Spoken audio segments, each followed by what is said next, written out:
Hey, what's up, friends? This is the Limitless here with a quick emergency update. Please join us tonight, January 26th, live on my channel, the Limitless Channel. Again, that's tonight, 7 p.m. Central, here on the Limitless Channel. This special emergency broadcast will be covering the fake Flat Earth Advanced Luminaries Mysterium mockumentary put out by waykiwayki. We will again submit observational evidence that our reality will not, does not, and will never match the false, fake AE map and model with the circling sun and moon. So join us as we go beyond the fake flat Earth and show you real, observable evidence. So if you truly want to be able to smash the Hasbara trolls, COINTEL, and fake disinformation agents, join us, and you too can go beyond flat Earth.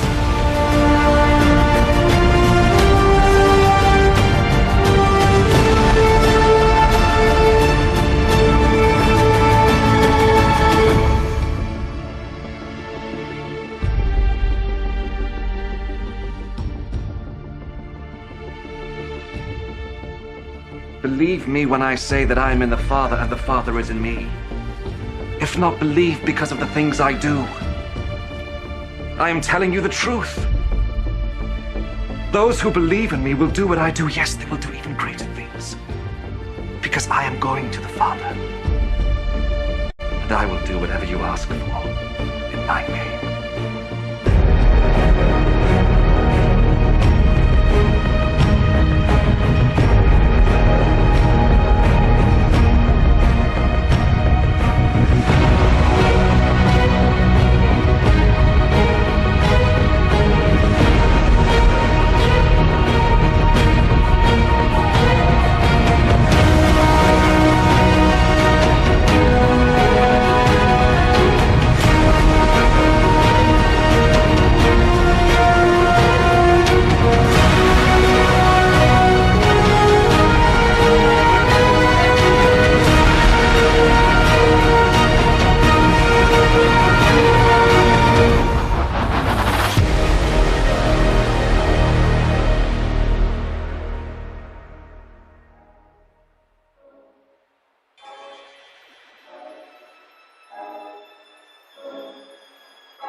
And we are back.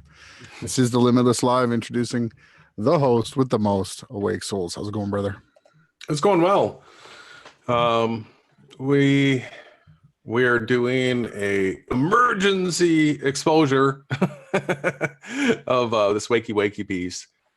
For our normal schedule where we do scriptures on Sundays and more of the technology stuff on Wednesdays, Friday night call-ins, we're like, when are we going to get this covered?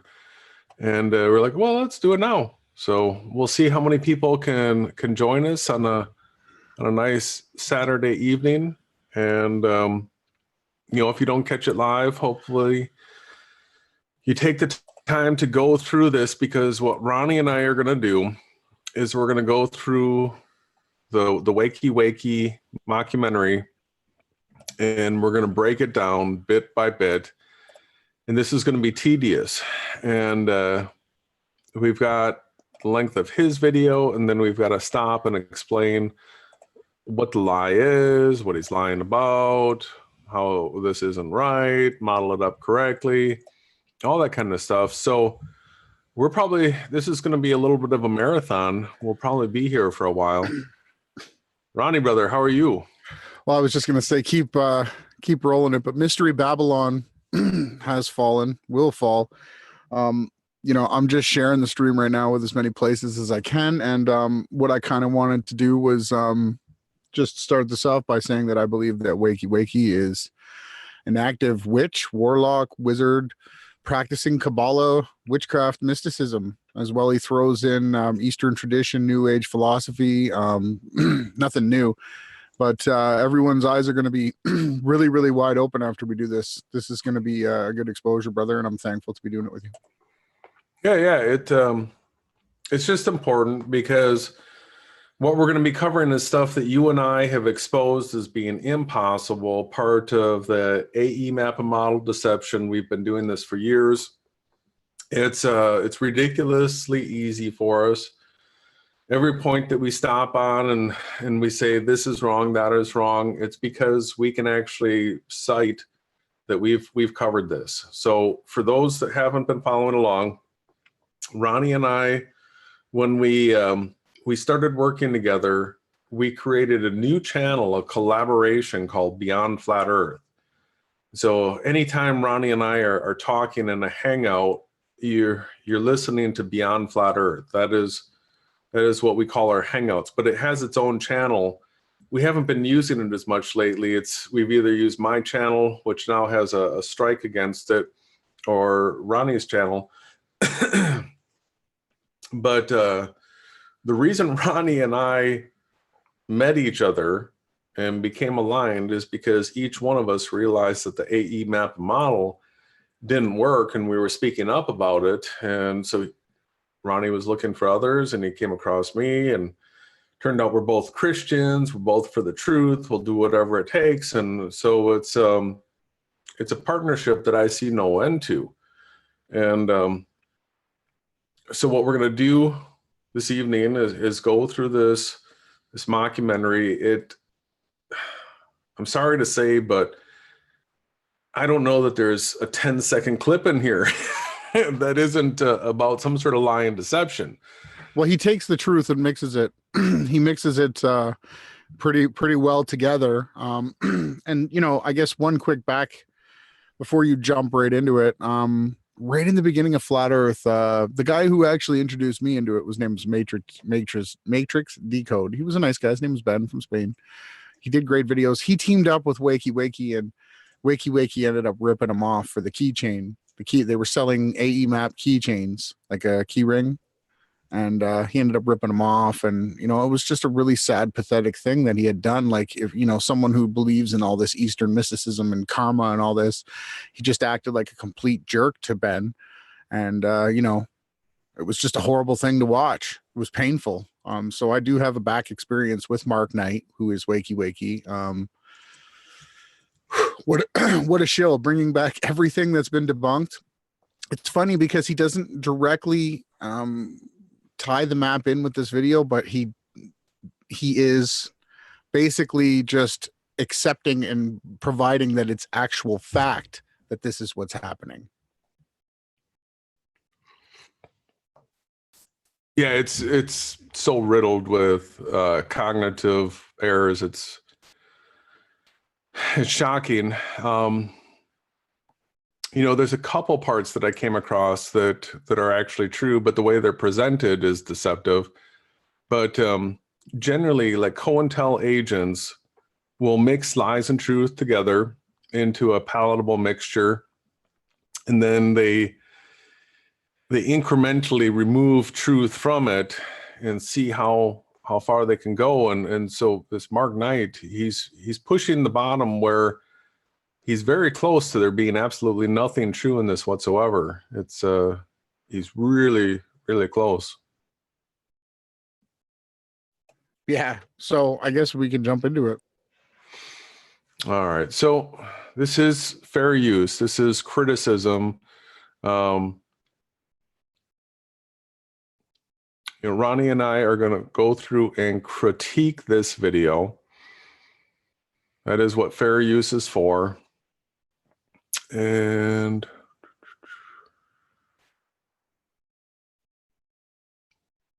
so right off the bat, where are you getting the screen share source of the video from?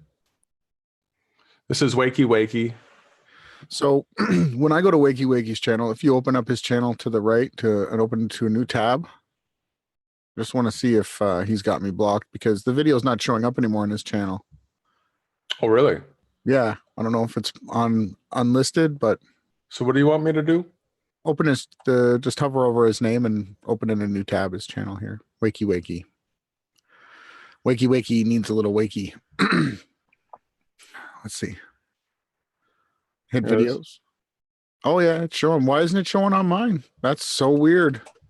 That is weird.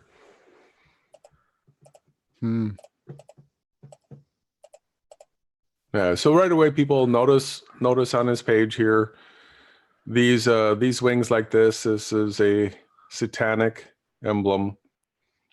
And so yeah, let's check out this is being pushed. It's got 6,700 views at this point, 639 thumbs up. Whoa, 605 Facebook likes. That's fake. Oh, look at that. Fake. Yeah, it's loaded up.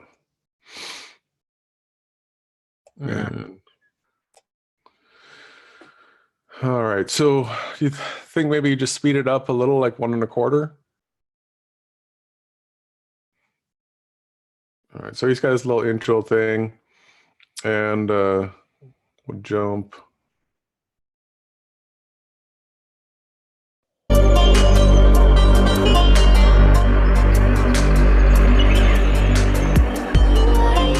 It is a strange thing how little, in general, people know about the sky. It is the part of creation in which nature has done more for the sake of pleasing man, more for the sole and evident purpose of talking to him and teaching him, than in any other of her works, and it is just the part in which we least attend to her. John Ruskin. In this offering, I will share reality, perception, wonder, archetype, and hopefully a sprinkle of wisdom regarding the sky luminaries. Many are looking to the horizon, to the shape, to computer screens, to other land, to mental models, but not many are looking up at what is actually real and observable. Most notable in the Luminaries Mysterium is what we call the sun, an epic and enigmatic... Why is it Mysterium? Right? Everybody's woken up and they've seen the sunrise, the sunset. Do we know what it is exactly? No, but it's not a mystery. It shows up each and every day. It's super dependable, and it's predictable. We know what angle it's going to rise at, what its elevation is going to be, what it's going to set at. So this whole Mysterium thing and where he comes up with this term and his binary beats and his tone and all this, prepare yourself for how an indoctrination really works. And so I just want you to be aware of those things as you're paying attention here. source of real cycles, real energy, and real wonder. There is nothing new under the sun.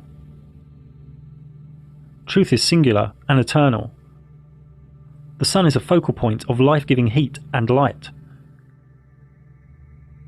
Only a fool states they know what it is.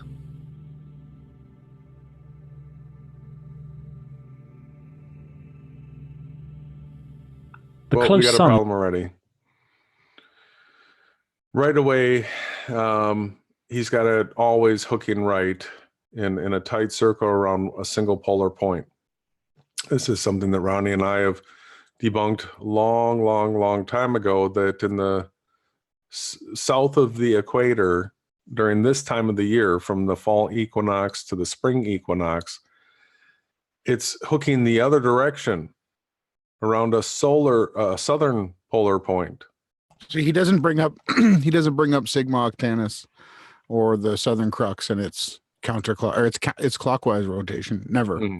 Never. He shows you going in around one polar axis. Yeah. Within our realm makes one full westward revolution every 24 hours, spiraling out and gradually faster to the Tropic of Capricorn. Here's already another lie. We know that as the sun goes south of the equator, it slows down. Now, globalists will think that that's somehow proof of sphericity. It's just a simple fact. The sun slows down. At no point did that make the land curve. On the winter solstice, and spiraling in and gradually slower to the Tropic of Cancer on the summer solstice, thus giving us the seasons. No, we've proven that to be wrong. Looking to the west, we can see a sunset move slightly to the right. What time of the year and what latitude was this taken from? Now let's do something like this in south of the equator, from the fall equinox to the spring equinox, and we'll watch it hook left. Duh. Around on its path. And close to the summer solstice in northern. Yeah. Excuse me. I was just about to tell you to hit pause. Let me play it for a few seconds here. Oh, it makes me sick. In Norway, we can see the sun never sets to the observer. There's a splice. It's not real. Not real. Completely faked. Yep. Again, if people want to deny that that they don't have the technology to do this, they actually have better technology than this. You want to think of some of your popular movies like Lord of the Rings. 90% of that, if not more, is CGI landscape. It's not real places that they're in. You really can't tell. If this was a real thing, there wouldn't be just 5 or 6 videos that look CGI, right? On YouTube, there would actually be tons and tons of footage from people all the time. People would document the sun that never set, because that's like a epic thing in a person's life, right? Yeah, well, the motion blur alone debunks this video, because the actual speed that you're turning the camera supposedly to follow the sun, you'd get a tiny jerk, then you'd have nothing for the next tiny, like, it's just so ridiculous that they made up. Cut. Bunch of cuts. It's not real. Look at the sun. That's not real. All right, so bam. Now it gets a little interesting. Mm-hmm.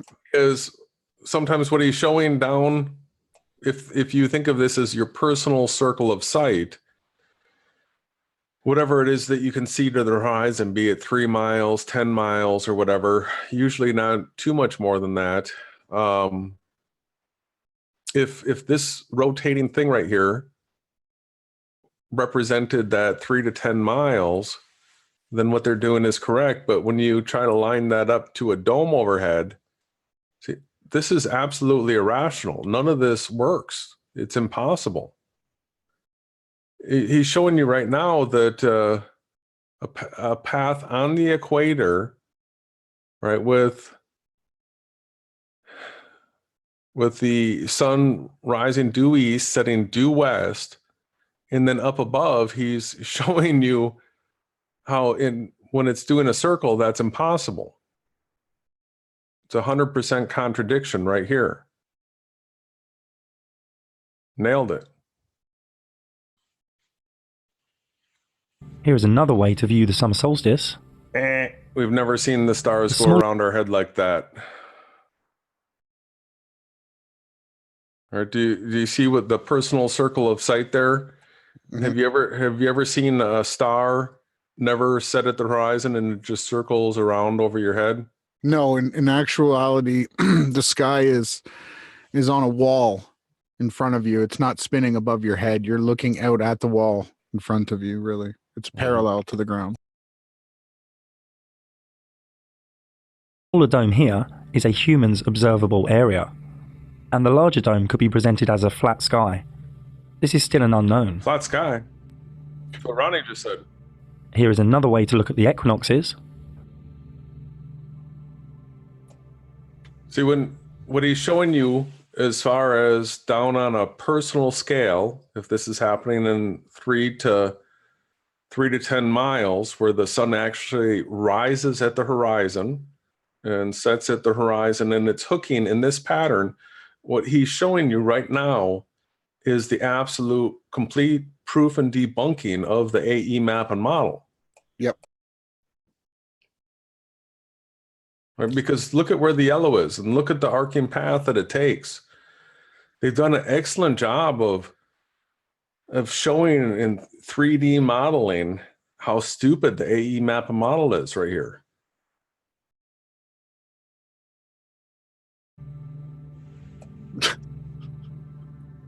Nope, they held it. He should have kept going. That right now they have the model set up like they're on the equator, right?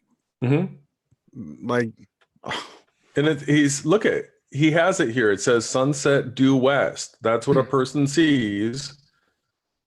But look at this arcing line to the sun hooking around up above like that. That yellow line arcing up is the proof that this is impossible. Because if it were up above and doing circles, it'd be hooking out like that. But what you're seeing is it's actually setting due west. It's going right the other in way. The graphic. Yeah. Right in the graphic.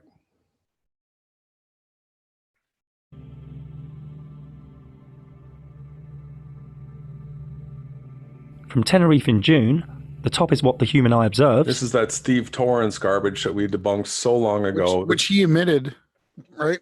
Yeah.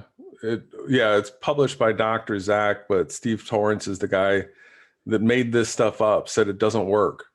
We have it documented. It blew up like... Go ahead.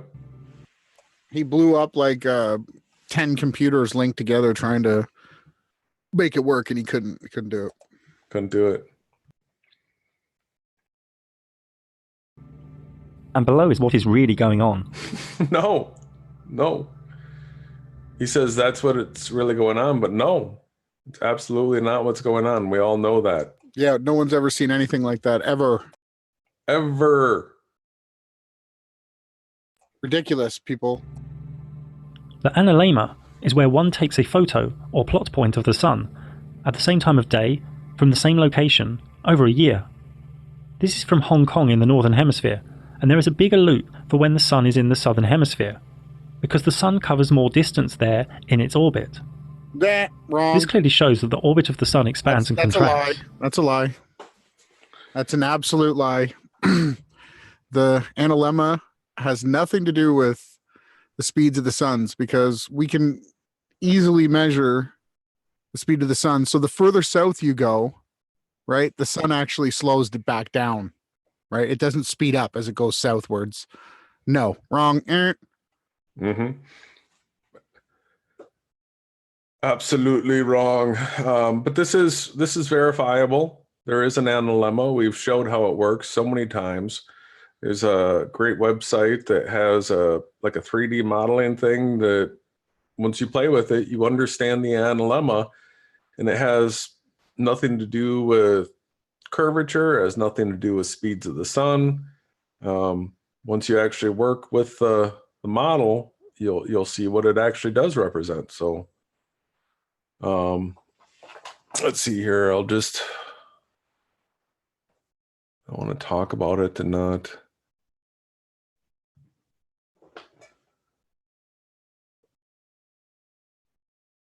So this is the program.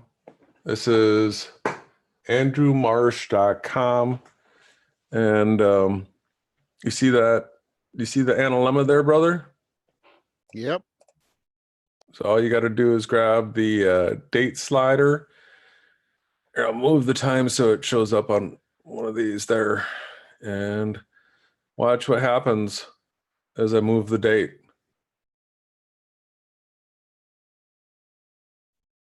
There it is. And that's from the Northern Hemisphere, so... Yeah, and now we can do it in the south. We'll go way south. Don't turn around, so we're looking north. And here's their analemma. There it is. This is on a flat plane, everyone. Shadows are correct. Everything works. This is how you would observe it. Where did that tab that I was playing go? Yeah, it's definitely not on a spherical Earth here. This is on a flat plane. This is how we measure things. This is how we check. If it was a curved ball, the shadow lengths, everything would be distorted.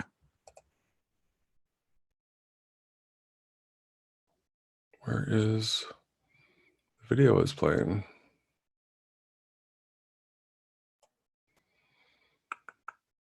Dynamics. Oh, where'd the video go? Sorry.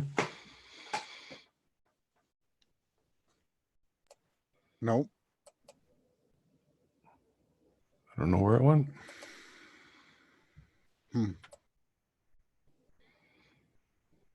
Where do I find it again?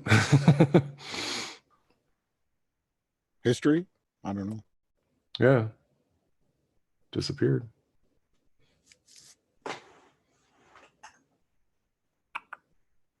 Right there. Third one.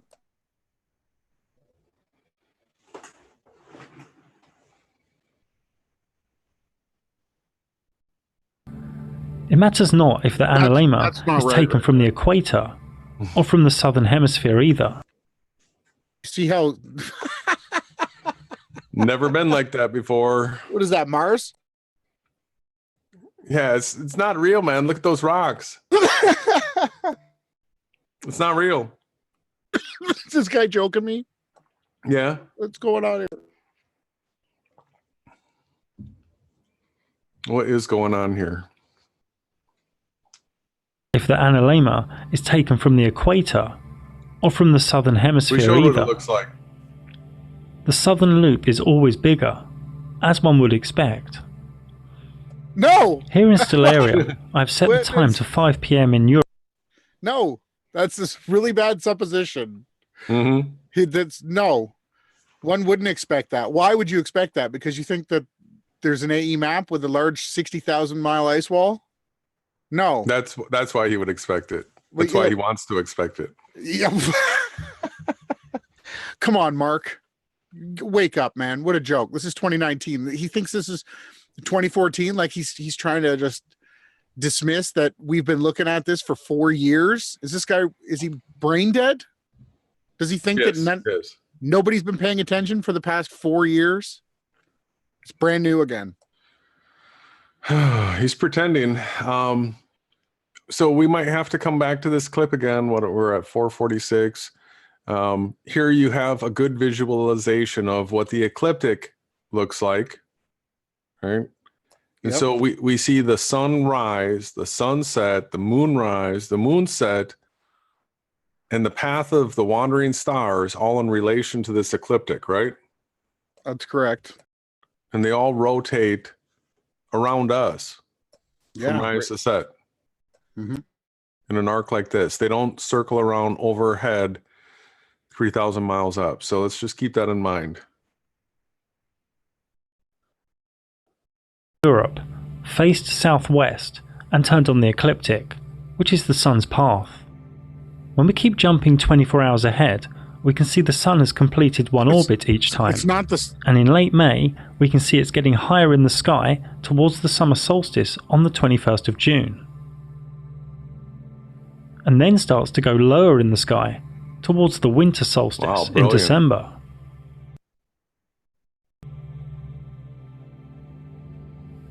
Don't let anyone sell you the 23 hours and 56 minutes a day nonsense. Have you heard that?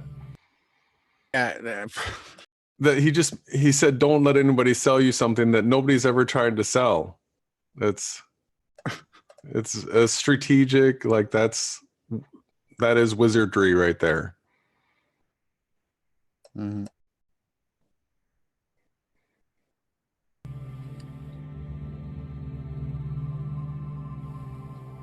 In real life, as it shows in Stellarium, we can see only a section of the night sky. You ever seen this graphic before? Oh yeah, this comes from Eric Dubay, from Robotham, and Enslaved by No Media. Don't you remember his? And Enslaved by No Media took it as well.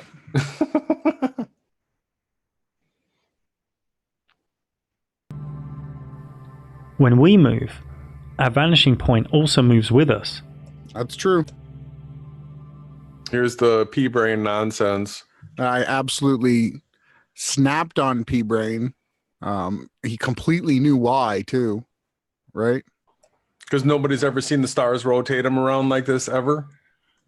Well, and not setting below the horizon. Yeah, this. I mean, they say that the stars rotate around without setting below the horizon here.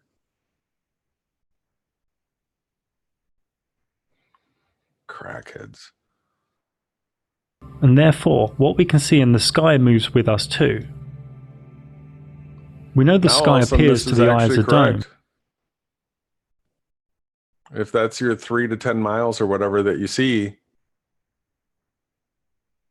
that actually is true depending on the time of the year. Not the spinning platter above. But this could be due to just the personal movement around you. Perspective. I mean, here it looks like the ground goes up and that the tracks go together.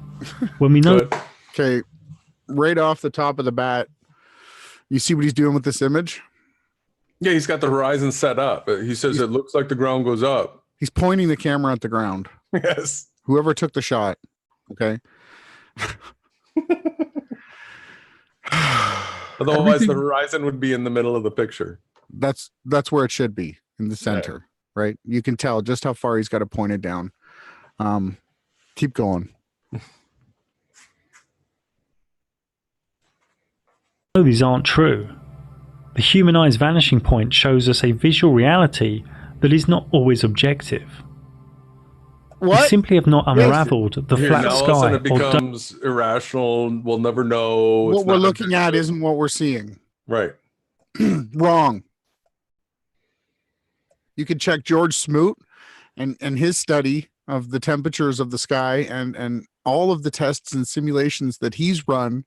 And he came back and said that everything is perfectly geometrically parallel, square, straight into our eyes. We don't live in a concave universe. We don't live in a convex universe. He said we live in a flat reality, basically the kind that you would build in a computer simulation.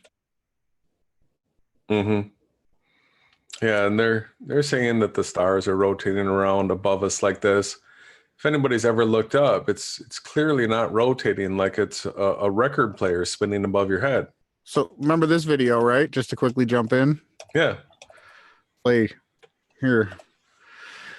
So this is what Mark Knight, waykiwayki, is trying to tell everybody is happening, right? The sun and the moon and all the stars are supposedly circling around us like this. This is absolutely, completely backwards from reality. Here we got no one has ever seen the sky do this. Never, right? The sky is parallel. The model's gonna go to it now. They all rise and set. That's right. There's nothing rising or setting anywhere in this model here. It's completely wrong. You would not only that, but when you try to look at the sky like this, you need to have a southern ring and a northern half. Because that's the only way you'd be able to polar project it this way. So the sun and moon absolutely blow this nonsense away with underlighting the clouds at sunrise and sunset. They're below. They underlight the clouds. That is one above. Part. But you can see how the sun is moving here throughout the course. It's circling above head, right? This is exactly what would be demanded if Mark Knight's reality was real, right? But this is the way that we actually see the sky. We don't see the sky above our heads like this. No, never. No one has ever seen this before. It's fantasy. We'll go back to the way that it does look. See how it's on a 45? It's straight up in the sky. Not like that. See? No. That's straight up. Now they're bringing it down overhead. This is the way the sky would look if Mark Knight's model was real. Okay? That is the way it would look. No one has ever seen a sun coming in, swooping overhead like this, and then hooking back around north. No one has ever seen this. This is an absolute... I can't even believe that Mark Knight is still trying to push this model. And all of these dupes, Bob, Marty Leeds, 33, all these people are supposedly like 5-year super veteran, flat earth conference promoter speakers, the top, yet they're still promoting absolutely non-realities. This has never been observed. It's stupid. There's so many debunks, especially even with the moon. So you take the screen share back, but we'll be going back and forth. Yeah. There's so many different things that Mark Knight has taken the debunk, and it's basically like when people see Russia from Alaska and they go, that's not Russia. Just wait. We're going to be getting into all the cabal crap too. Oh yeah. This is just the opener. Dome mystery yet. This is all new. This awakening of true cosmology. It's not new. No. Right here, this is correct for a person's circle of sight. Yeah, he's taking clips from my presentation that I was just showing you, that I've been showing for four years. It's nothing new. This is truth. What he's showing you with the stars rotating overhead, impossible. Only made a comeback in 2014, the year I also first spoke out about it publicly. Wrong. In many cases, we need to revel in the mystery. Yeah. All this spinning, flashing, circling with he's got the binary beats going, and he's going to start flashing this, literally those symbols, the whole approach. This is all satanic witchcraft handed down from Azazel through all the fallen angels. And he doesn't reference Enoch. Enoch was the one that mapped everything, still correct to this day, way before the Babylonians. Way before. He doesn't give real respect to nobody, but we'll keep going. So, and if anybody's ever heard of Owen Benjamin, he calls this wizardry. This is wizardry. And enjoy the mystery. The mystery. The sun comes into the observer's vanishing point. This is known to most as a sunrise. Comes into? What do you mean? No, it rises. It goes up. Those clouds are underlit. The sun goes out of the observer's vanishing point. This is known to most as a sunset. We know that this is time-lapse footage, and it's not zoomed in. No, it's a wider focal length than even your eye has. And yes. It's set to capture a long time lapse, and it doesn't focus correctly as well. And those clouds are underlit. The sun is below them. Clearly. If we go up in altitude, the sun comes back into one's field of view as the vanishing point has increased. That's true. That's true. Exactly how that happens, but it's still under those clouds. It is. Right there. The light is shining on the bottom of the clouds. It's not bouncing off anything. It's under them. We didn't go above the clouds. Nope.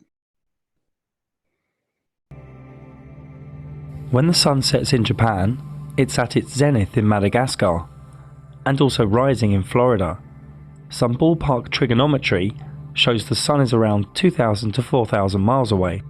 I've done the calculations, and he's right.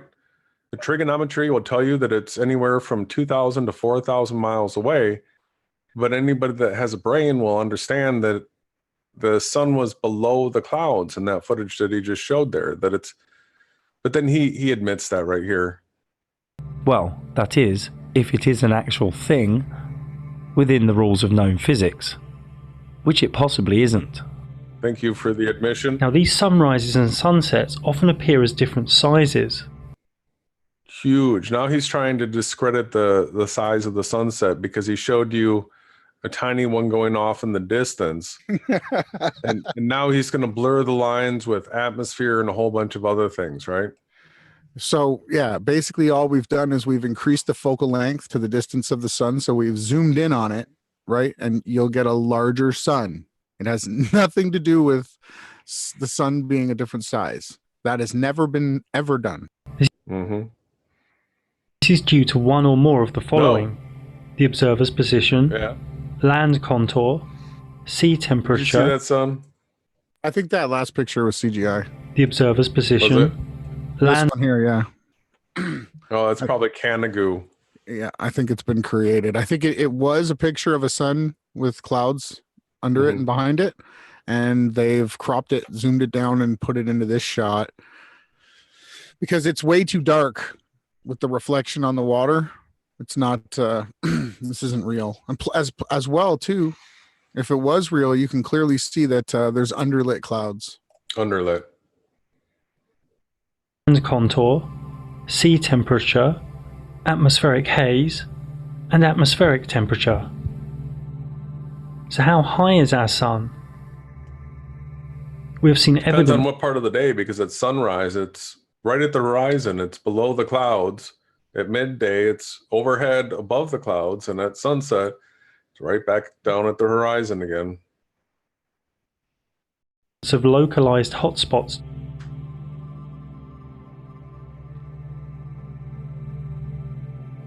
This blue sky layer is around 15 kilometers thick. Why it's blue, nobody really knows. Some say scattering, some say ionized. Have we been 15 kilometers? I don't know kilometers. Supposedly we've been up like 120, maybe 150,000 feet. Okay.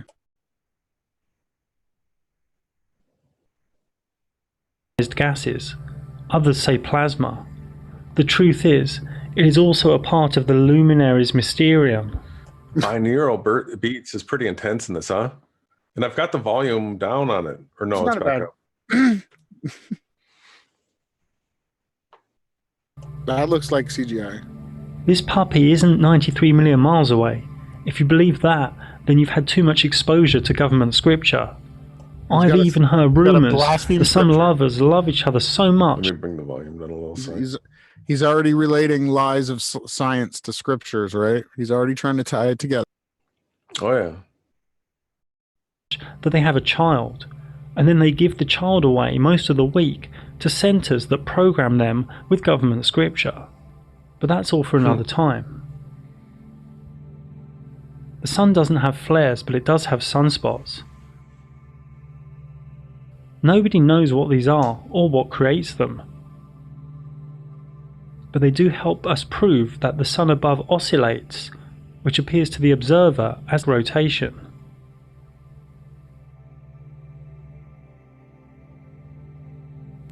The actual light of the sun does many wondrous and irrational things. It's not irrational. It's doing exactly what you would predict. In fact, if you made a 3D model of it, where you modeled up your surroundings, like the 3 to 10 miles or whatever, and you hit render, this is exactly what you would get. Near impossible to work out logically. Here is the model for sunlight observation for various months. So this right here shows how impossible the AE map and model is. Yeah, because it's got the whole outer ring lit right now, and the sun never changes. Actually, the sun slows down in speed the further south you go. As well from the equator moving north, the sun speeds as well slow down. Mm-hmm. Oops. Big problem. This is witchcraft right here. It is. It is. Like hypnotizing. Actual sunlight at any one time is never the same for two different observers. Sunlight has I'll get it back. Go back. Yeah. Any one time is never the same. He thinks that this should be above our heads, people. This is going completely the opposite. It's creating a wheel at parallel 90-degree angle from you in your sky. It's sideways, like on a wall. Yes, it looks like a wall. Thank you very much. Not a dome spinning above your head like they try to tell you. That's not on the ceiling. That's sideways. Well, we would have to go to one of the poles, you know, the furthest center point in the north and center point in the south. Mm-hmm. It's not going to be spinning flat like a... Everything rises and sets. And that's the yin-yang as well. For two different observers, sunlight has evidence of curve, bend, bulge, mystery, beauty, and wonder. The reasons are unknown, and that makes so many uncomfortable. Look at that. Underlit clouds. That's super underlit clouds. With a local, super local. How far away are those clouds? He's telling you that the sun is anywhere from 2,000 to 4,000 miles up. Well, those clouds aren't 2,000 to 4,000 miles away.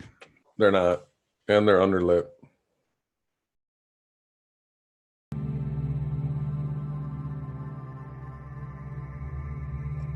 This is great. Yep. These are cool. It's a dome. It's bouncing off the ground. You don't need anything else. We don't even know if it is really an object.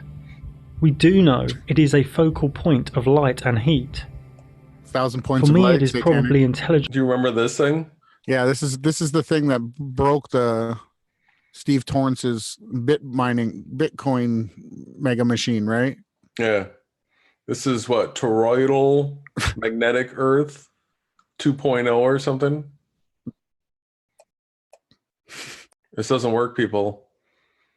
It doesn't represent reality at all. Consciousness in some way. It's like maybe half in this reality and half in another. If you want to be honest. It could just be far beyond our comprehension altogether. A reflective or geometric masterpiece of spiritual consciousness. Witchcraft. A luminary of the Mysterium. Mysterium. The sun has been worshipped and measured for aeons. The Aztec sunstone calendar marks our present world as the fifth sun to them. The Aztecs saw themselves as the people of the sun, whose divine duty was to sacrifice blood to provide the sun with its nourishment.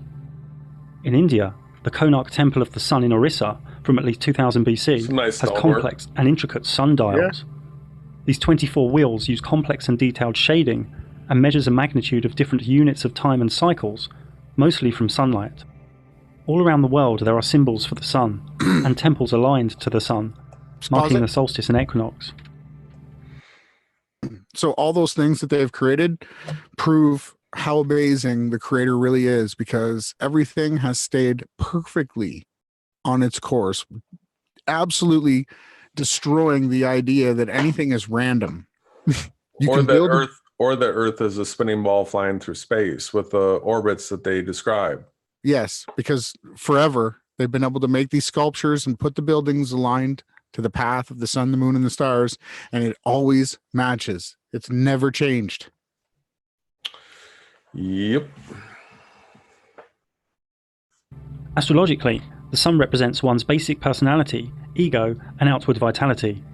It rules the star constellation of Leo. No. There are many sun gods all around the world. The sun is above our heads in the sky. Nothing is hid from its heat. Plants and even us, we feed off of its energy. It emits heat and energy, and that's it. There's no special month that it needs to be in. It's every day, right? Well, this is where he's taken it to Babylonian, Pythagorean, vegan Astrology.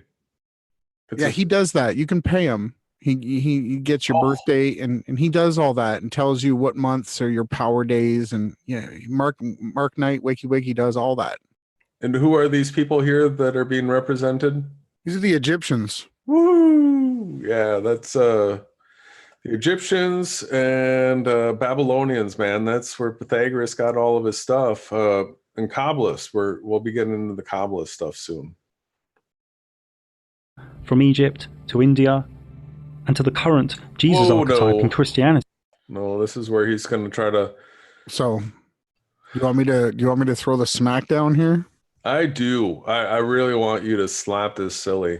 Okay, everybody in the chat, everybody watching this in the future, everybody watching this now. What is the name of Jesus in Hebrew? Jason? Yahushai? Okay, Yahushai. But okay, what about the modern day Hebrew English transliteration word? Yeshua? Nope. English. English. Mm-hmm. What a real name would be. Jesus' real name in English today, modern day transliteration. It's Joshua. Joshua, yeah. Joshua does not mean the son at all. So they've made this name Jesus, right? Mm-hmm. And they've then made the language English, and then they made the sun, the heat light source in the sky, as the same name as their false fake God, their fake Jesus, right? The Luciferian fake Jesus. Well, they try to tie and make the connection between the sun, that light and heat object in the sky, and when the scriptures talk about Yahushai being the son and the creator being the father, he's trying to do this archetype depiction that Yahushai is the son and the son is the son. But I mean, you made the most brilliant point that that doesn't work in any other language but English, where you have the word son and son mean two different things, sound the same, spelled differently. That only works for English. It's one of the dumbest arguments you can possibly imagine. Retarded. And then they take it to, and that's just a copy of other better religions. Oh yeah, all these other religions, they had because it out. the English word son matches the English word son, right? It's so retarded. The wool's been pulled over your eyes by these wizards, not no more. And much of Christianity is about the sky luminaries, known as astrotheology. Jesus is the Son of God, the sun that travels through the 12 zodiac. Jesus was signs. God. 12 disciples he travels around with. I know, it's a huge. Look at this. Jesus, we know that that's the Jesuit name, as the son by this D.M. Murdoch, author of Christ in what? Egypt? Bad, fake, lie, heresy. This guy hates Yahushai. Okay, he hates the creator. Hey, he's gonna make up any lie he can, and apparently he made a few. And go figure, Marty Leeds and Globebusters 12 brothers of Joseph. Yeah. 12 tribes of Israel. The Last Supper painting by the alchemist Da Vinci shows all the zodiac signs. No. The creator did put that wonderful picture. That's his story in the sky that runs from east to west, right? That's his path. Every other religion tries to co-opt it and pervert it. They can paint as many pictures as they want, but yes, there were 12 tribes and there were 12 zodiacs. That's the way that it was created. Has nothing to do with Pythagorean, Babylonian, satanic, faggot witchcraft. Get out of here with that. Well, and I can write with Paint, Microsoft Paint or whatever, on any image, and anything that has 12 things. I can say Cancer, Scorpio, Pisces. I'm like, we're just making this crap up. Having the Last Supper of the year before the crucifixion of the Son in November. No. After the kiss of death by Scorpio, Judas. He wasn't. He wasn't crucified in November. What? He's way off his rocker, man. We would have to stop it every second. The birth of Jesus Oh, on the the Southern 25th of Cross. December is when the sun rises from... He does recognize that it exists. But when he's referencing the pagan god Marduk or whatever that was born on the 24th or whatever, right? Yeah, so he does know that the Southern Cross or crux does exist. This is the second polar rotation area of Earth, people. Yeah, the Southern Cross is what's used to locate when reckoning on the open water. Just like in the north, you use the Big Dipper to locate the Polaris star, right? So he's showing it. It's there. from its lowest point of the year, the sun is born.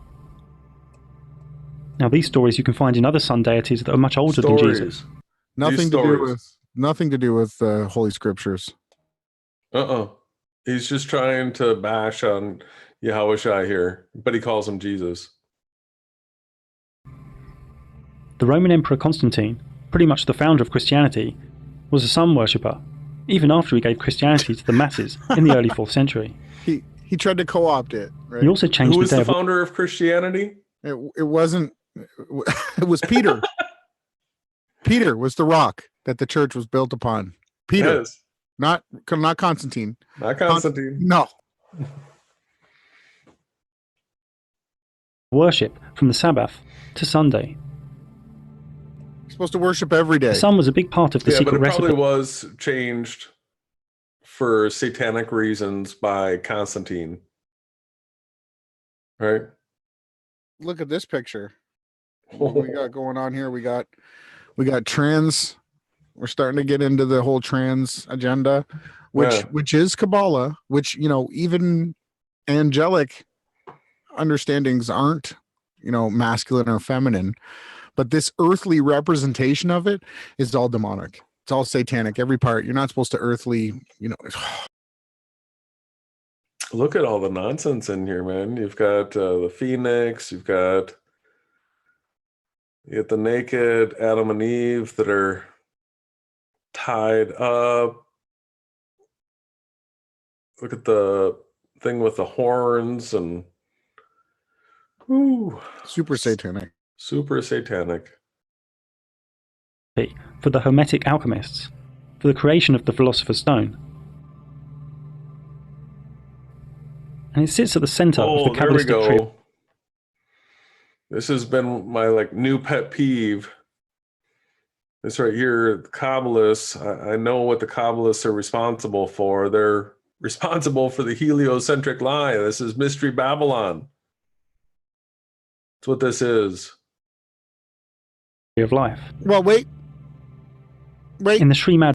So the people that sold the globe and educated everybody sits at the center of the worldwide, this was the mechanism that they published their witchcraft with. So what we have now is Mark Knight. Waykiwayki is the modern day Kabbalist Pythagorean. What he's doing here is he's playing binaural beats, he's flashing imagery, and he's subtly mind controlling you into a false reality, into one that's much more of a prison than the one that you're really in. You're in a limitless reality where your faith and your belief in the creator leaves you limitless. Whatever it is that you wish to do, you can do. But these people here are trying to make everything physical, everything earthly. This is where atomism comes from. All of this is absolute satanic witchcraft, and it basically has no effect anymore. It's been exposed. Yeah, this is just pure Satanism. And it's like the technique, how they do the mind control. This is like their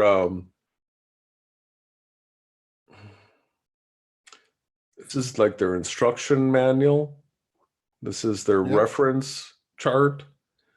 And funny, you'll see some close-ups of this that have it's got the tetragrammaton all over it. This one doesn't, but so this all goes back to biblical. It's this didn't happen separately from the Bible. This is the satanic like anti-Bible agenda right here. The Kabbalistic tree of life.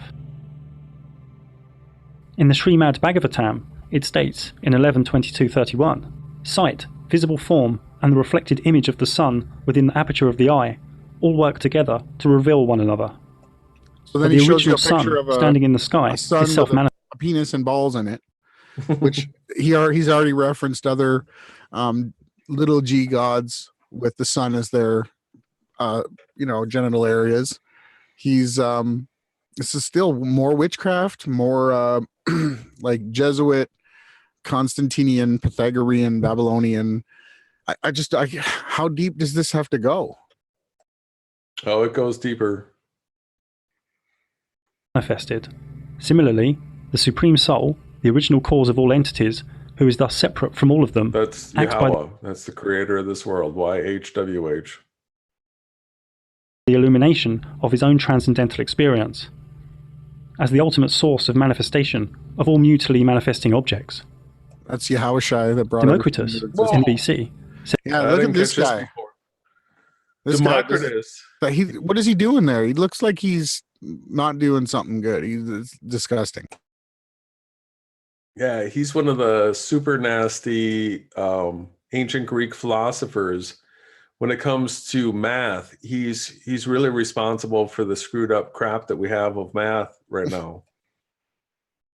Bad man, he's bad. said a quote that will help us as we continue through the other luminaries. It will be apparent that it is difficult to discern which properties each thing possesses in reality.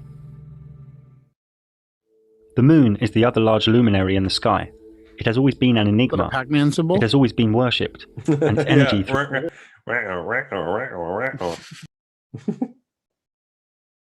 its mystical phases affect much life in this reality. A mystic once said, "Look at the moon in the sky, not the one in the lake." Another said, "Moonlight drowns out all but the brightest stars." A Taoist author once said, "The moon does not fight." It's not true. When the moon's full up here where I live, I got a sky full of stars. It's a lie. Yeah, his great quotes here so far are just bombing. Like, I think the one before that one, a 5-year-old could have said, and then they're wrong.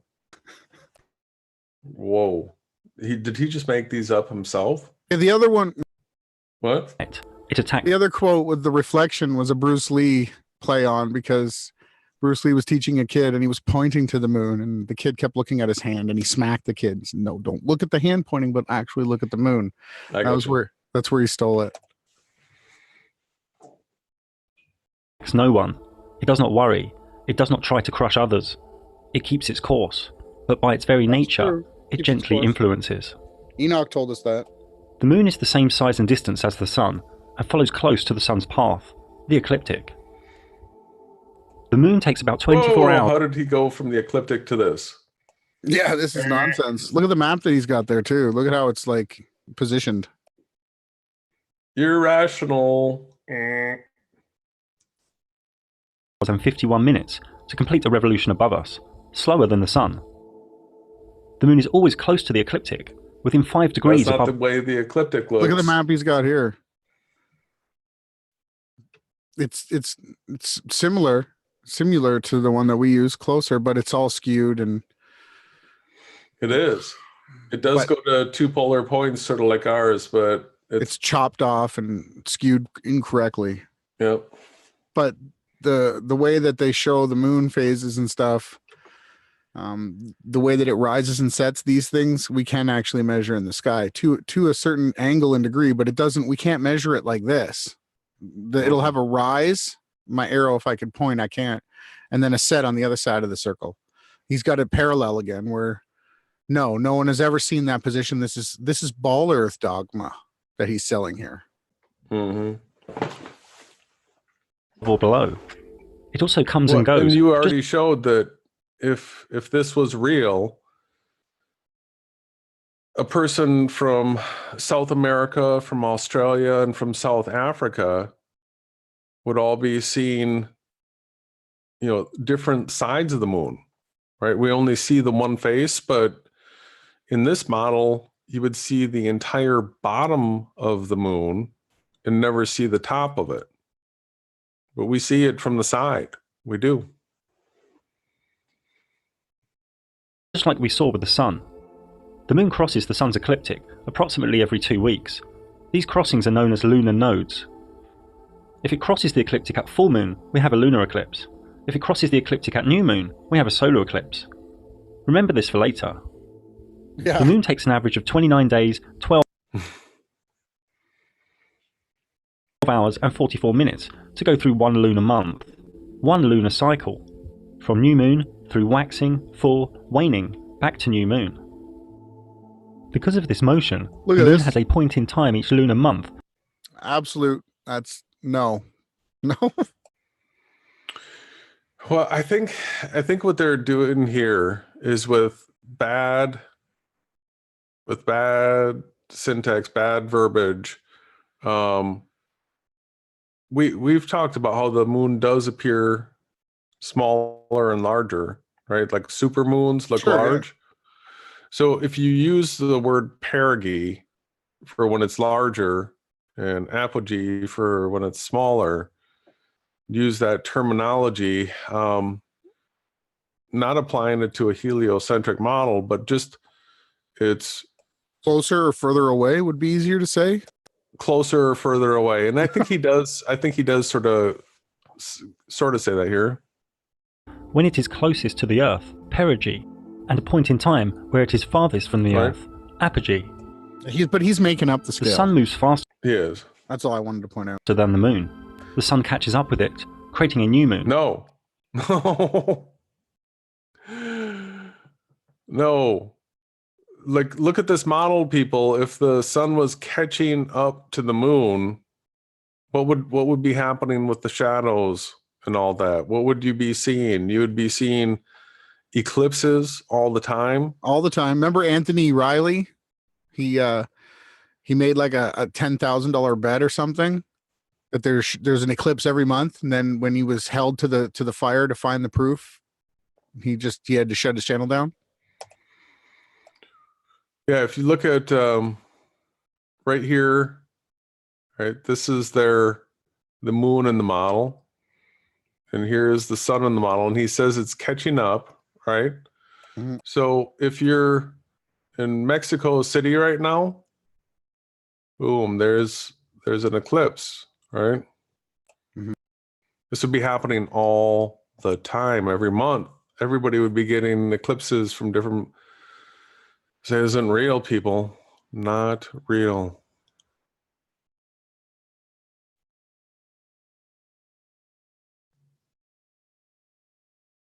There's what happened here?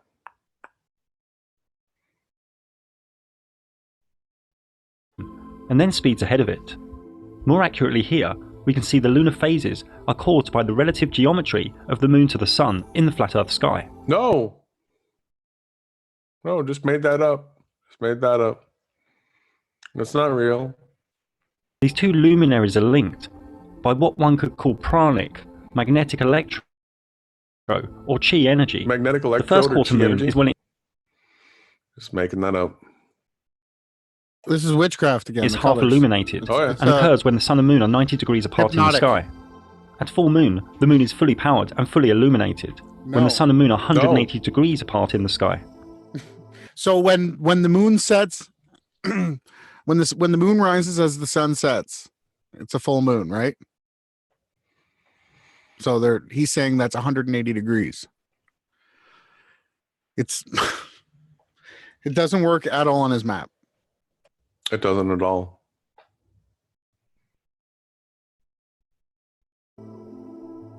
The moon self-luminates and self-deluminates. Because we've It got powers full up moons and during the powers down. daytime, right? Yeah. Mm-hmm. No, I can't. I want to say I've seen a full moon in the blue. That's what I'm thinking. Oh yeah, I have. Daytime full. Maybe in July. I don't know. Maybe every month. Oh yeah, look at this. That's a daytime full moon.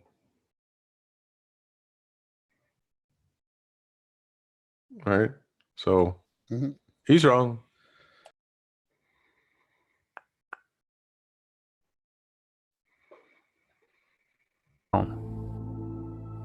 There is evidence to suggest this geometric relationship creates the tides in the oceans too, as salt water is ionized and can react to magnetic electrode. It's not picking things up off the ground.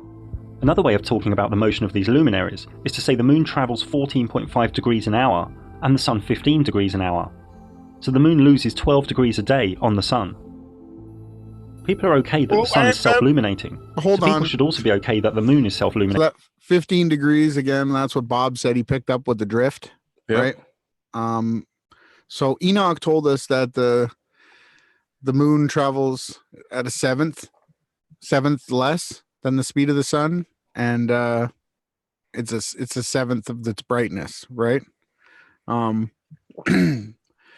don't know where he's going with all of his speeds, but I'm pretty sure depending on where you are, you can calculate it out, right? And it's going to be different for everywhere on Earth. He's acting like it's always the same everywhere. He's got another internal conflict here. He's going to take it to the moon being self-illuminating and act like it's... See, he's been treating it like it's physical, traveling over us, some 3,000 miles up. Now he's going to play the other side, so... Too. A nice way to remember if the moon is waxing or waning is if it is like a letter C or D. A cat goes, waning, and a dog comes, waxing. These phases can be known far into the future due to the sun and moon's constant speeds. This works as a geometric clockwork, a calendar in the sky, so to speak. Chinese, Thai, Hindu, Islam, and Hebrew calendars still today are linked to the moon cycles, the lunar month. If one photographs the moon 51 minutes later on successive days, note, due to the moon rising about 51 minutes later each day, over one lunar month it will trace out its own analemma. The moon can be seen above in the sky at the same time in distant places. Depending on where one is on a line of longitude, depends on what degree of rotation the moon will be. He just contradicted his whole model. The moon can be seen above in the sky at the same time in distant places. Depending on where one is on a line of longitude. Yeah, that's not possible in a physical reality. Mm-mm. And this image is just stupid too, because as they're looking at it like this, as the moon is setting in the south, it's going behind this guy on the bottom, but this guy on the right has it going behind him. They're opposites. It doesn't work. This is another irrational. Yeah. He's just mocking the people that believe this nonsense. It's a flat Earth floating in the stars again, right? Mm-hmm. Floating in the stars, probably rising at like 9 meters per second or something. Depends on what degree of rotation the moon will be. To a stationary observer, the moon also appears to rotate as it moves from east to west in the sky. This is only due to perspective. The moon is not actually rotating. Oh man, when these shills do that, that just gets me. He's going to tell you, no, it actually does rotate. He showed you the pictures of it rotating. He's going to say, no, that it's not actually happening. That's just due to perspective. No, it actually does rotate. You can observe the rotation. The pictures document it, you jackass. This is only due to perspective. The moon is not actually rotating. It will appear to rotate one way until it is above one's head, and then the other way. Regardless of location, every human on Earth has only ever seen one face of the moon. Therefore it is irrational that it appears to many human subconscious and conscious mind as spherical. What? In a waning phase, the closer the sun gets to the moon, that the was more an power. irrational statement. Yeah, it was just wizardry. But he is going to show some interesting images, though. Self-illumination, the moon loses. And when the sun is very close to the moon, it loses its power. Look at how it stupid loses that its looks. self-illumination. The He's moon got disappears. this cut into the Gleason. Yeah. It's so stupid. It's completely the sun would be in the daytime above the blackness. It would, it's just so what this actually, if you were to turn the map sideways and align it with this black line as the horizon, then you'd have your 3D bubble. This is completely backwards again. It's like a mind fry. Yeah. It's not real, by the way. Some say we should really see a black silhouette. We don't though. We see nothing. and can pick up nothing with cameras or telescopes. It's just not there. So he's one of those people This that doesn't moon really believe could that, be just that, a like brand new moon. when we went to the solar eclipse, remember everybody said that it wasn't the moon, right? Mhm. It's not like you can't physically track the moon and see its actual path crossing right in front of it along the ecliptic on our map. Like you can't. It just so happens to be a new moon, which doesn't emit light. But still, when you track the path of it coming in and going through the sky, you can actually physically track that it is where exactly the moon would be. But you can't see it though. Right. But you can actually determine that that's where it was. Yes. So he just omits that though. That's left out of the conversation. Well, he'll bring up Rahu.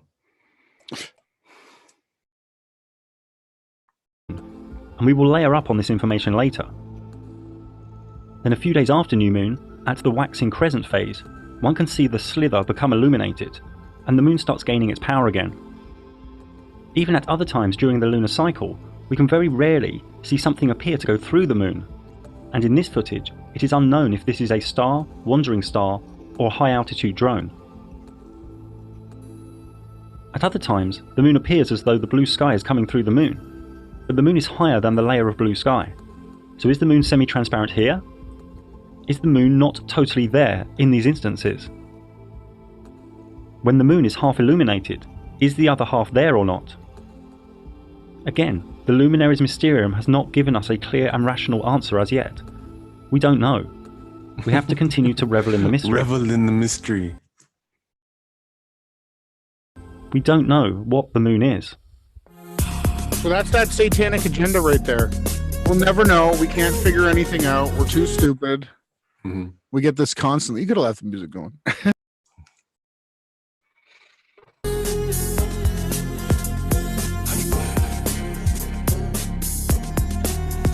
Yeah, there's a close-up of the moon. That completely debunks the AE map, right? Completely. Is that a 3,000 mile zoom camera? Pretty good telescope for a camera, eh? Yeah, 3,000 miles. 3,000 miles.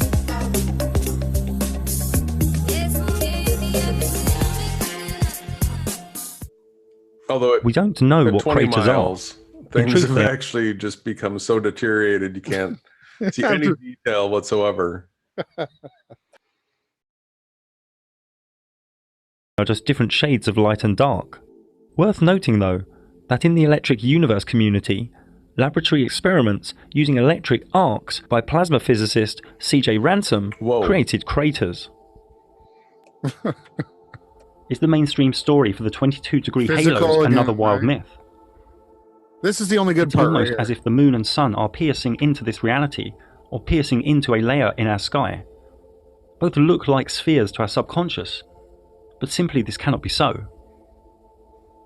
The moon gives us energy for sure, but whether it is a projection, an actual object, or even an old malfunctioning sun, we don't know. The moon was in the clouds.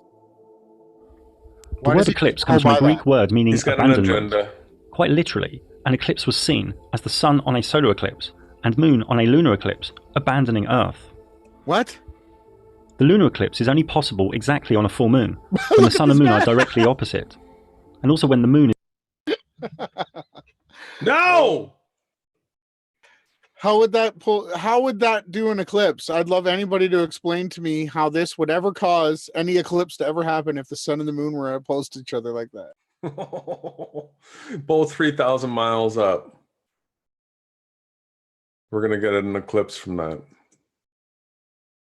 Is at the crossing point of the ecliptic, at the lunar node, when H1 and H2 in the image are at the same altitude. This is all akin to a super tight and accurate astrological aspect of opposition. Ass, super tight ass? Is that what Opposition, H1, H2. Like, this right here is just pure satanic mumbo jumbo. Blah, blah, blah. Any solar year has a minimum of 4 eclipses, 2 solar and 2 lunar. And it is possible to have up to 6 or 7 eclipses in a single solar year. The moon is full, fully charged, and then it loses power. Preparing energy, retracting. Then it sparks, surges, pulses. No. The moon becomes reddish as it continues its potent energetic link with the sun. a pranic or magnetic electro handshake with the sun. Blinking, flickering.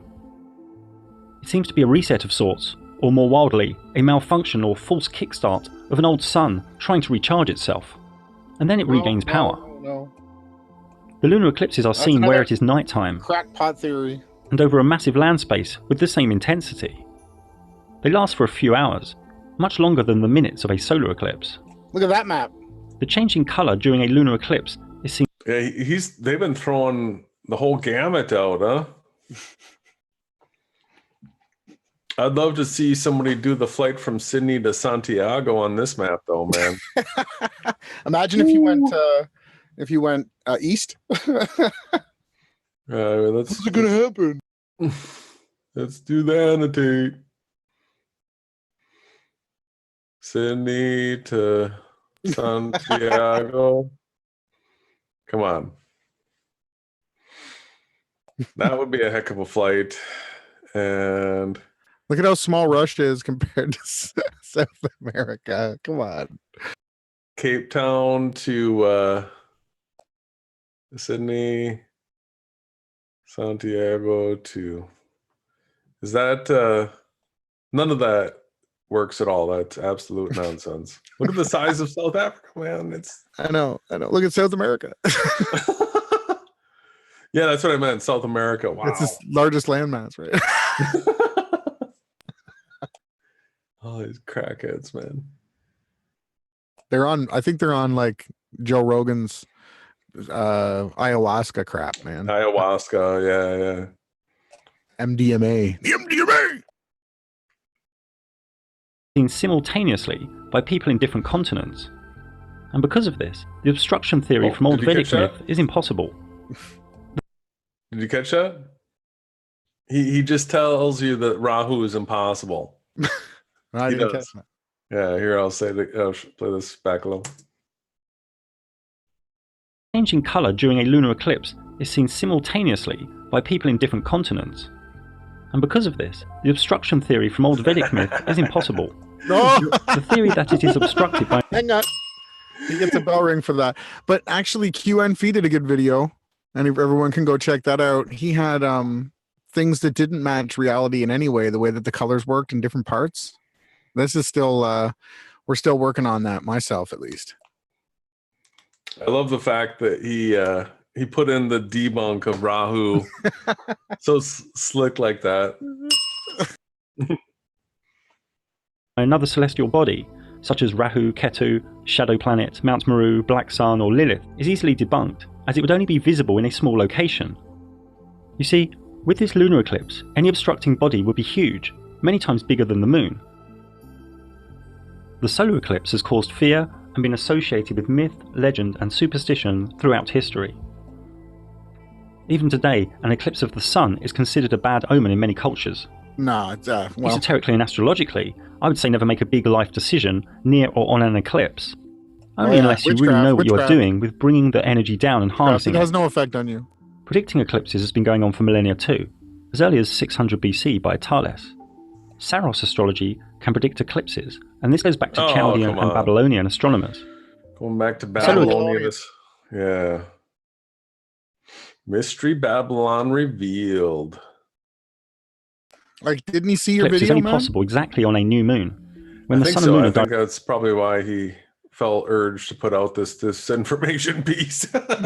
Or he got commissioned. Yeah. Directly together, and also when the moon is at the crossing point of the ecliptic, at the lunar node, when H1 and H2 in the image are at the same altitude.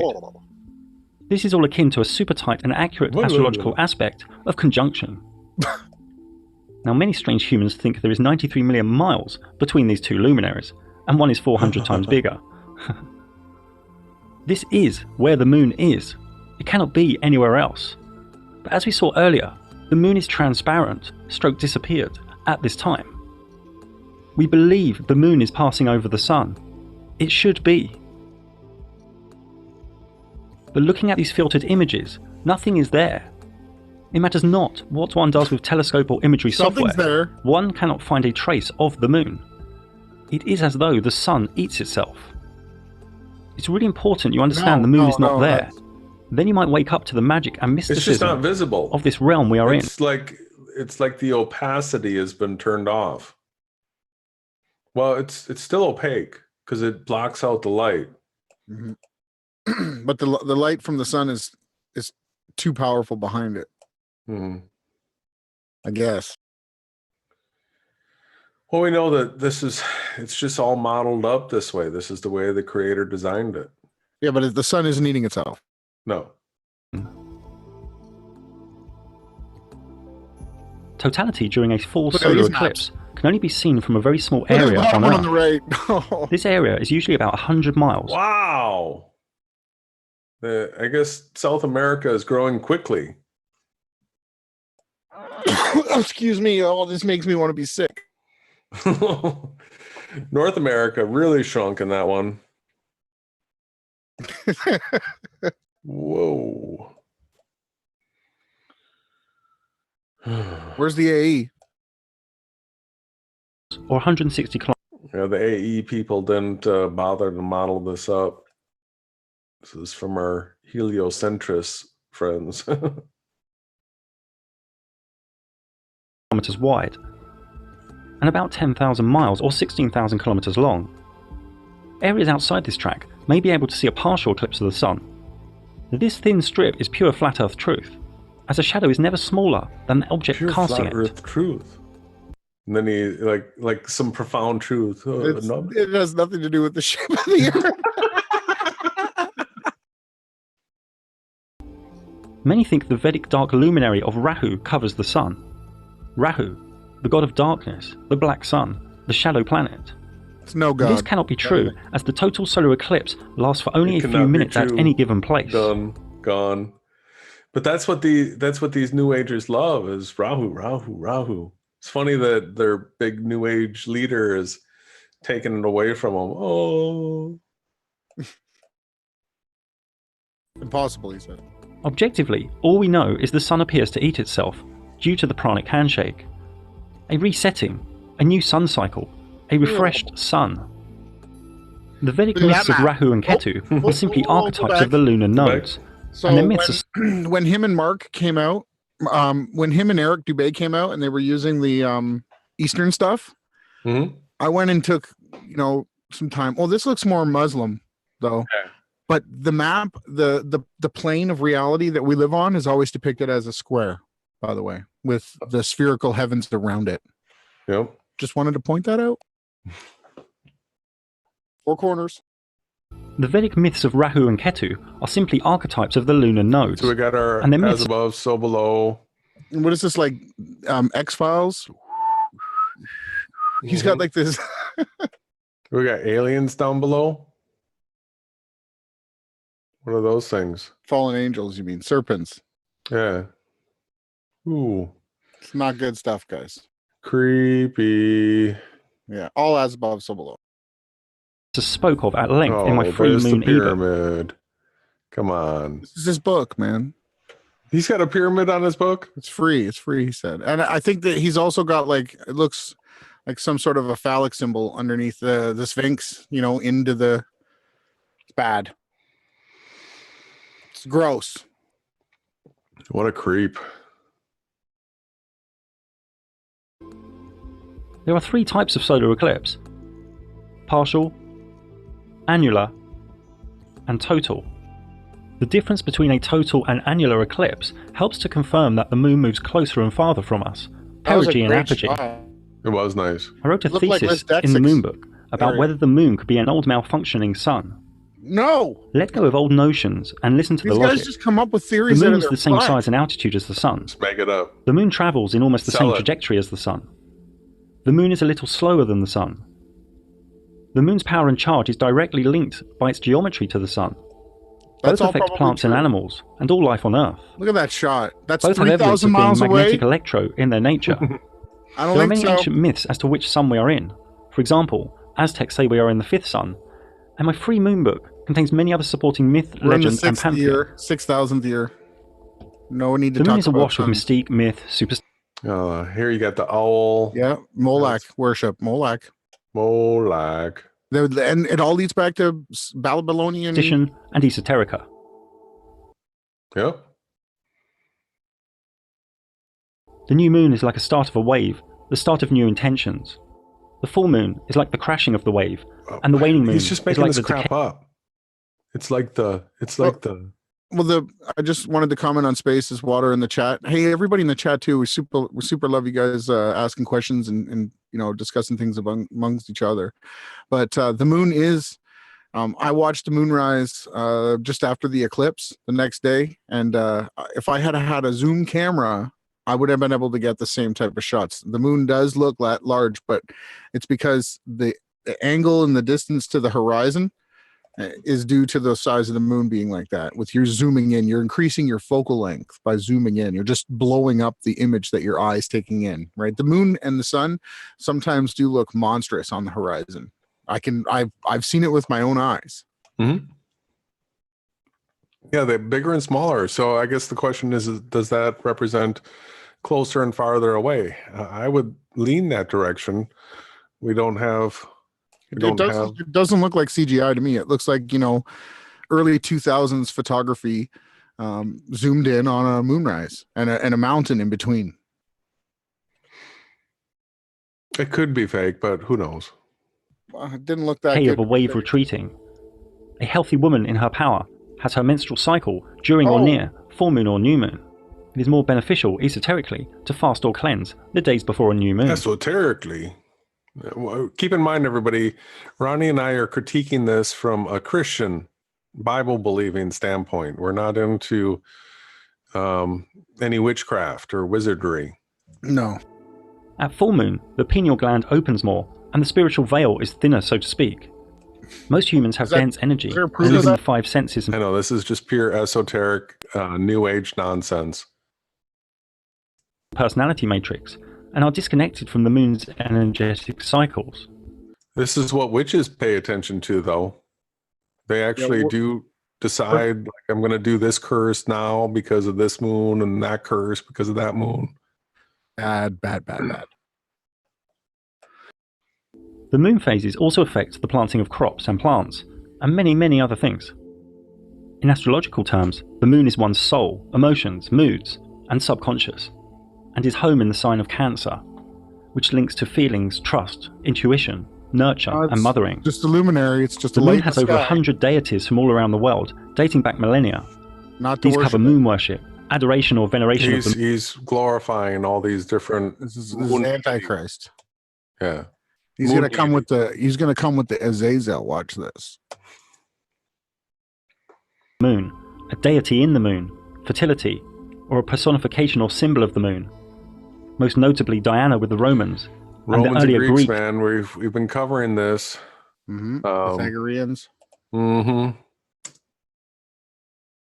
Selene, Artemis, Hecate triad. Some even say Islam and Allah came from a lunar cult, from pre-Islamic Arabic myth. In Hermetic alchemy, the sun and moon need to be reconciled within the self. Remember when we were busting on Sir Isaac Newton in his alchemy? Yeah. The wizardry. The inner male and female, logic and emotion, communication and feeling, all united in perfect balance before the elixir can be achieved. The moon is the violet ninth Sephiroth in Kabbalah, and is linked to initiation and many other things. In ancient Arabia, the moon's path through the 12 zodiac signs over a lunar year was split into 28 lunar mansions, with each one ruled by a spirit that could be invoked. Talismans and amulets were used within this system too. And this comes right from Kabbalah. Mm-hmm. No matter which mansion, benevolent magic was done on waxing moon and malevolent during waning. Choose if they're going to do good or black magic during the different moon cycles. This system was popular in the Renaissance period in Europe. Yeah. Who's that? And malevolent during waning. Right there. This system was popular.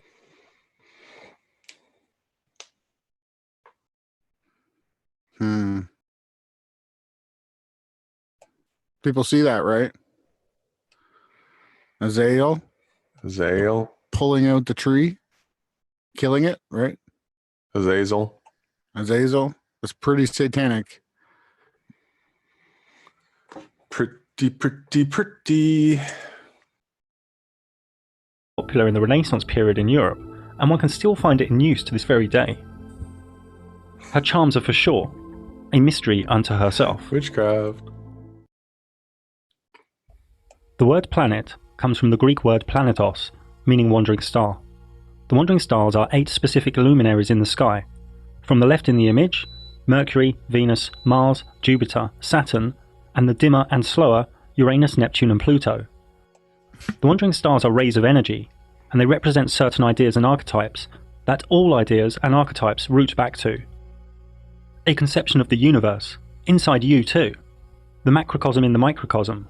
The microcosm in the macrocosm. This isn't Christian, is it? Nonsense. Is he worshiping these Roman story and Greek gods? is super satanic, right? And he's using the NASA images as well. Mm-hmm. As above, so below. Each of the wandering stars are linked to certain symbols, myth, and deity, as we will soon see. This ancient geocentric model was actually pretty close to the truth, and lasted for over 1,000 years before the elite smashed it up. Yeah, well, here's another huge problem that he's bringing up, that we have retrograde of the wandering stars, and that is another. We haven't even talked about the failure of retrograde in the AE map and model. Mm-hmm. Right, that's a massive fail, and he's going to talk about how these planets actually can be measured in retrograde, but he's not going to take you to the conclusion, hey, this makes the AE map and model impossible. The error here is that each of the wandering stars are actually all quite close to the ecliptic. Each are probable to be a similar distance from the Earth, but correctly here, some are faster than others. Note too that each wandering star has a unique brightness and colour. Another crude way to aesthetic. This is going to be great. He's going to put the disclaimer on it right away just for you and I. Watch. Show the wandering stars is here, all close to the ecliptic. Note though that the speeds here are not correct. Oh man, Note here that the speeds are not correct. Nor are the path, position, altitude, attitude, anything is none of this is correct at all. It's a joke. They rise at the horizon, set at the horizon, and that ecliptic is to you, the observer. And nothing's going south of it in this model here. Nothing. Everything's hooking right. Always hooking right. It's and colour. Another crude way to aesthetically show the wandering stars is here, all close to the ecliptic. Note though that the speeds here are not correct. Each of the wandering stars has its own retrograde motion. Retrograde is a term used to describe the phenomenon of each wandering star stopping and then reversing direction in the flat Earth sky, before continuing forwards again. Yeah, I like that. A famous aesthetic depiction of the wandering stars was from the model from Ptolemy, who died in 160 AD. His model, mocked today by the masses, was actually quite close to what is. This model is close, but each wandering star is actually close to the ecliptic, less of a distance between them. Therefore, these bigger circles and orbits and gaps are not correct. This is the heliocentric model. Also, it is not certain if the retrograde motions are doing a loop in altitude, or simply going into retrograde at the same altitude. I cannot repeat enough that each wandering star has a unique motion, stroke cycle, that is independent from all other sky luminaries. These motions, no matter how they are depicted, always present harmonic geometry. We will go into this a little more later. One could do hours on each of the wandering stars. Look at the rainbow. I aim to share a few minutes regarding each of their motions, characteristics, and archaical energy, the core force of prana from each. What's that? Mercury comes from the Latin. Oh yeah, this is all. Look at. Yeah. There's the Ankh. He's going deep. With horns. Latin of miércoles. It has an English translation meaning Wednesday. Mercury rules Wednesdays. Mercury is not what the elite want you to think it is. A rotating spherical rock 50 million miles away has mind-controlled the masses. No, we got to believe your mind control. The adjectives that come to my mind are divine, geometric, fractal, interdimensional, and conscious. Mercury always travels close to the Sun, and due to this, it is the most difficult to see with the naked eye. Here I've turned off sunlight, stroke daylight, so we can move forward 24 hours a click and see its motion forwards. See, he's using the time-lapse snapshot type aspect here by changing the date, because the path actually has the sun rising and setting each day. It doesn't do what he's showing. This is the apex. This is its highest point each day he's taking the snapshot of. Yeah, he's trying to trace the analemma. He's showing the retrograde motion. Once again, a very impossible move in the AE map model. Yeah, it's not flowing up to the right anymore. Retrograde, then back to the same point again. Its repeating cycle taking 88 days to complete. All that. If we look at any astrological chart depiction, all luminaries revolve around the flat Earth in the middle, all close together at the ecliptic. Not true. The moon may be appearing to move quickly here, but it's actually going slower than the sun, so it falls behind every 24 hours. See, that's just Mercury stays close astrology right there. That's all that is. To the sun, passing it, then retrograding behind it. Does Mercury orbit the sun? Is this a loop? He's asking the question to flat earthers, does Mercury orbit the sun? Come on now, people. Come on now.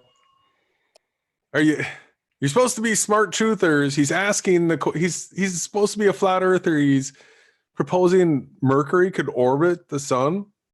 And look at the tracing on the screen right there, what he's got traced out. If you look closely, it's pretty disgusting. Has anybody watched a sunrise to sunset? Do you see Mercury orbiting the sun? Keep ringing that bell, man. It's only in their Imaginarium Mysterium where they conjure up these orbital paths around things, right? Everything rotates around us, right? Not the sun. Mercury rotating around or orbiting the sun. Man, this satanic scumbag. Ptolemy thought. We don't really know for sure, but it is probable at least sometimes due to Mercury sometimes not passing behind the sun, but passing in front of the sun, 13 or 14 times per century, known as the Mercury transit. Now one needs special filters to witness this, and it helps prove just how small the wandering stars are. The next Mercury transit is in November 2019, then in 2032. This event lasts about 6 hours or so. It doesn't. So usually Mercury passes behind the sun, how far they are or does away. it do something similar to the moon, and disappear when close to the sun? Who's to say it hasn't disappeared when in front, and the black circle is due to some magnetic electro or pranic handshake? Magnetic electro or prana handshake. Who's to say it's not that? Well, the other thing is they don't want anything to be close to you, right? It's either 98 million or that's 3,000 miles, right? Because if people wake up and realize that the luminaries are even closer, this one is closer to you than the sun. You know, it's pretty cool. It's pretty special. It's right there. Yeah, well, he's trying to tell people that the sun's 2,000 to 4,000 miles up doing circles, and that this is Mercury transiting across it. But he thinks maybe Mercury's orbiting the sun too. To a solar eclipse. It is said that Mercury has phases, just like the moon, a long 88-day cycle to complete the phases. This graphic is crude. I'm again not saying it loops, and this could be drawn as a straight line, or an ellipse, or a circle, but it shows, like the moon, the side closest to the sun is self-luminated. That the 26% phase on the left is bigger than the 51% phase next to it. If these images are trustworthy, this would suggest a looping higher in altitude during retrograde. Mercury astrologically signifies mind, learning, communication, thoughts, logic, reason and knowledge. It rules the constellation of Virgo, Earth, the energy of intellectualism, rationale and practicality. the orderly and helpful ray of service that overconforms. It also rules the constellation of Gemini, air, the energy of information, intelligence, change, talking, being social, spontaneous, fickleness and indecision. Mercury retrograde is feared more than other retrogrades of other wandering stars. In retrograde, the power and force of the ray of energy is weakened. It's gone back on itself. In Mercury retrograde, electrics can play up, communication and contracts can be delayed or have misunderstandings. It's a time to back up, re-look at things, and not to start big new projects, sign new contracts, or to buy new electrical goods, properties or vehicles. That's just New Age nonsense, everybody. The most notable deities and archetypes linked to Mercury were the Roman god of wealth, word and commerce. Also, I don't want anything to do with any Roman gods. Look at... There's the wings that are on top of that snake wrap scepter. That's what you see in medicine. That's waykiwayki's got that right on his channel art. This is just all Satanism.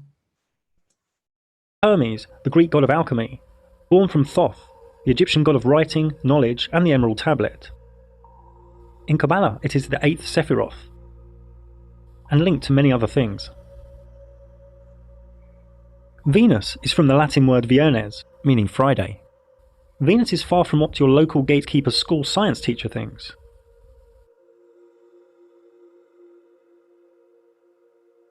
Here we can see the Sun and Moon, Mercury in orange, and Venus in small white. Like Mercury, Venus... Stupid! How many times do we have to... Just going around to the right like you're on a merry-go-round. It's not reality. They're not 2,000 to 4,000 miles up.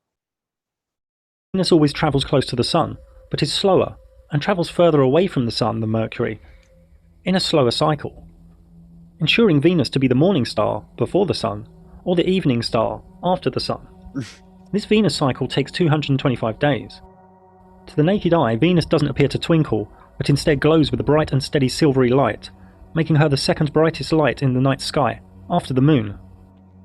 Out of the wandering stars, it is only Venus and Mercury that have phases. So Venus also appears to get smaller and bigger, so again, it either has an apogee and perigee, or...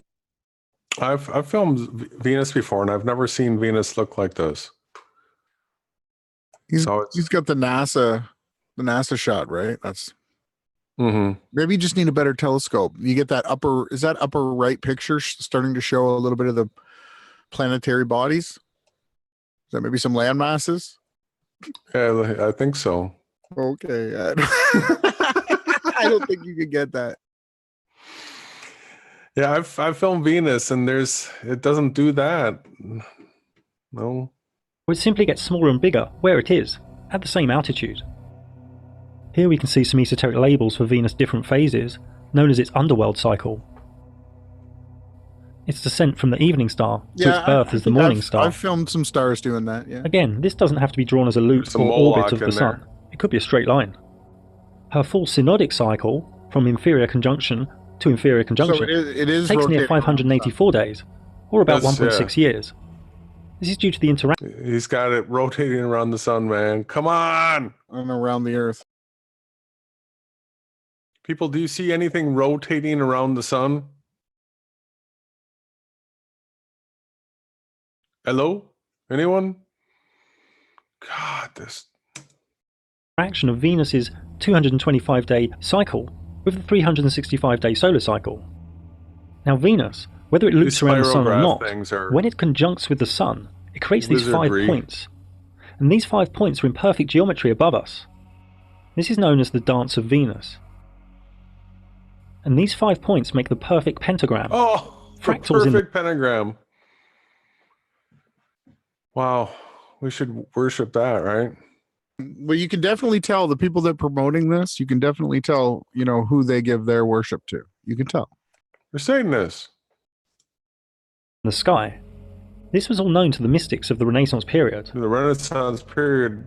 This is the current Venus cycle within its current dance. The Satanists that got us into this great deception. Venus also creates geometric patterns with Mercury, all from a random Big Bang, they tell your children, via their worldwide mind control program. Venus is the only other wandering star, as well as Mercury, that sometimes appears to pass in front of the Sun.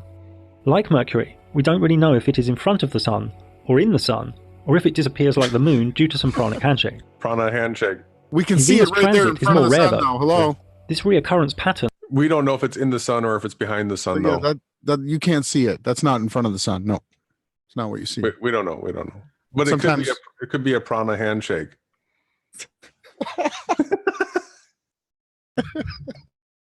of 8 plus 105.5 plus 8 plus 121.5 years repeats itself in the catalogue of Venus transits. An example of this pattern is in the transits of 1874, 1882, then 2004 and 2012.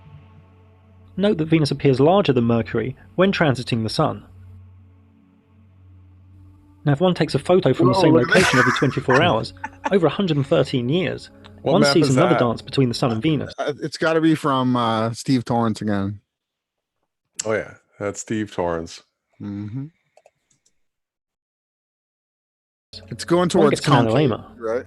Here is an analema from Venus and Mercury.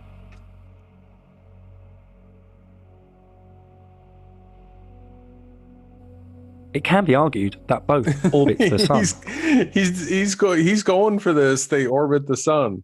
Oh yeah, he's doubling, triple. He's going for it. Woo!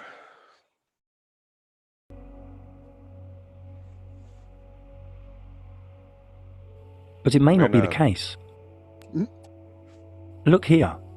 This dot is moving in a simple some serious elliptical path. witchcraft, man. He nailed his lines. That was well written. Look here. Just how he here. said that. Look here. This is like all of a sudden he's coming with the debug, right? He's gonna wizardry right here. Path. But if other dots are added, it appears to now go vertical. Vertical up and down, but side to side. It is only elliptical when presented alone. So don't jump to conclusions with Venus and Mercury. Venus astrology. That's exactly what I said that they were doing with the snapshot every day. They were painting a false image. Mhm. He just admitted it. Yep. Signifies aesthetic beauty, romance, courting, relationship It's all dynamics, Paul Chef. gentle harmony, grace, and the sensual feminine. Masonic Freemasonry. It rules the constellation of Libra, air, the energy of balance, harmony, the lover, analysis, and strong mind. It also rules the constellation of Taurus, earth, the energy of nature, luxury, doesn't do any of possessions, this. and grounded endurance. Venus retrograde is not Nope. really the time to start new big relationships or to get married.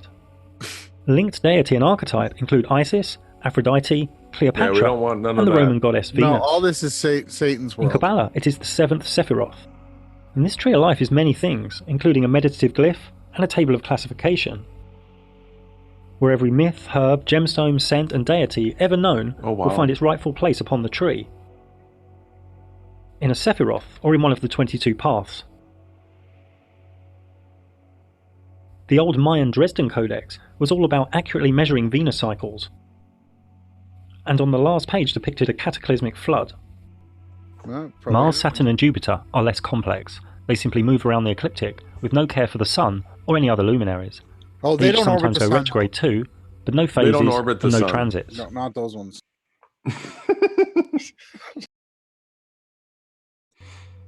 Luminaries in the sky, simply doing their own thing. They say Mars has 2 moons, Jupiter 64, Saturn 62. But there is no evidence these are moons. We can just see a few small luminaries in the sky that hang out with a bigger luminary. There is also no evidence of any rings at Saturn. He just said there's also no evidence of rings at Saturn.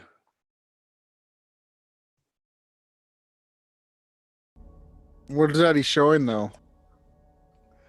This animation He's you just should understand mind screwing people. Well, you can get that in a telescope though. more But now.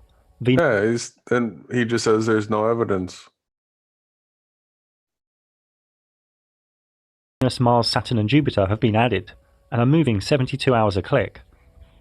Mars takes 687 days to complete its cycle. Jupiter takes 12 years, and Saturn takes 29 years. If you don't understand this animation fully, don't worry, Good, we more will layer layering. up more later. Again, due to their retrograde motions, many geometric patterns can be found between these wandering stars. Mars rules Scorpio and Aries, and is the energy of the daring warrior, strength, action, destruction, the male principle. It's linked to gods of war. Jupiter rules Sagittarius and Pisces. It is the energy of expansion, journeys, faith, wealth, mercy and fortune, and is linked to deities of justice and kings. Saturn rules Capricorn and Aquarius. It is the energy of restriction, limiting, discipline, solitude, structure. It is linked to deities that reap. Many people freak out due to the archetype of Saturn that Did you eats. catch this before? Did you catch this before? Many people freak out. Let's. Oh yeah, yeah. He admits that people are cannibals. I think there's a self-admission here if you pay attention carefully. To deities that reap. Many people freak out due to the archetype of Saturn that eats children. This is really just to show that it is slow and returns when one is no longer a child. But for sure, the current elite do like to munch on a child sandwich when they get together. Is that how In you say Kabbalah, that? Mars For sure, the elite do like to munch on a child sandwich. No, that's absolutely crazy, psychotic. Like, what? Yeah, but for sure, listen to this. I think this is self-admission, man. freak out due to the archetype of Saturn that eats children. This is really just to show that it is slow and returns when one is no longer a child. But for sure, the current elite do like to munch on a child sandwich when they get together. In Kabbalah, Mars is the 5th, Jupiter the 4th, and Saturn the 3rd Sephiroth. Yeah, the fallen angels like to And do again, each force of energy has many attributes in the Kabbalistic tables of correspondence. the Nephilim. It's all Satanism. I'm old school and don't really care too much for Uranus, Neptune or Pluto. They are so dim and slow, and they were only discovered in recent centuries. They say Uranus has 27 moons, Neptune 13 and Pluto 5. Again, just tiny lights in the sky that hang out. These three generational forces simply move around the ecliptic super slow. Uranus takes 87 years, Neptune 165 years, To orbit and the sun? Pluto 248 years to get back to the same place on the ecliptic. To complete their cycle, to get back to the same place on the ecliptic. They are known in the Matrix as outer planets, but in reality they are simply dimmer and slower, and there is no evidence they are further away. Due to points of retrograde over tens of thousands of years, Uranus and Neptune will do their own geometric dance. Uranus is the energy of rebellious change, freedom, revolution, and awakening. I just don't like any Neptune, of this. the energy of dreams, It's all mystic satanic. awareness, and Oh, idealism. man. Pluto, the energy of subconscious forces, I just death and how rebirth, is I- is power, so obsession, and stronger truth. Beats all this. This is There is a whole retarded. host of geometry in the It's sky Kabbalah when crap. looking at various combinations of wandering stars. But no evidence of spheres, No evidence rocks, of that. gas giants, light years, That No, is or any other of Steve the government. Torrance animation. Oh yeah. Tear this sucker up, man. This is garbage. Not real.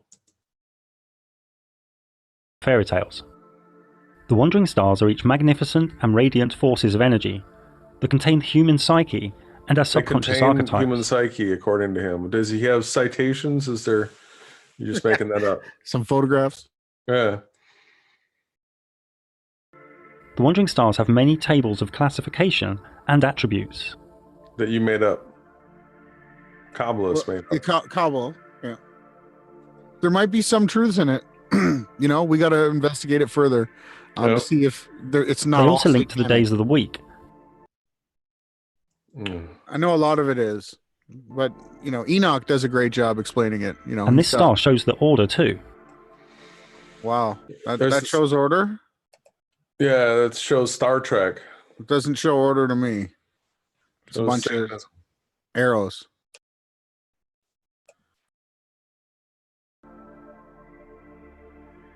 Now, in the time of alchemy, Greek mystics, and then the Renaissance That's the period, worst. many Worst mystics It's all satanic, man. Wow, IHS or no DEVS. That'll probably change into IHS as he moves in. created If you look art closely, of what right? is known as the celestial spheres.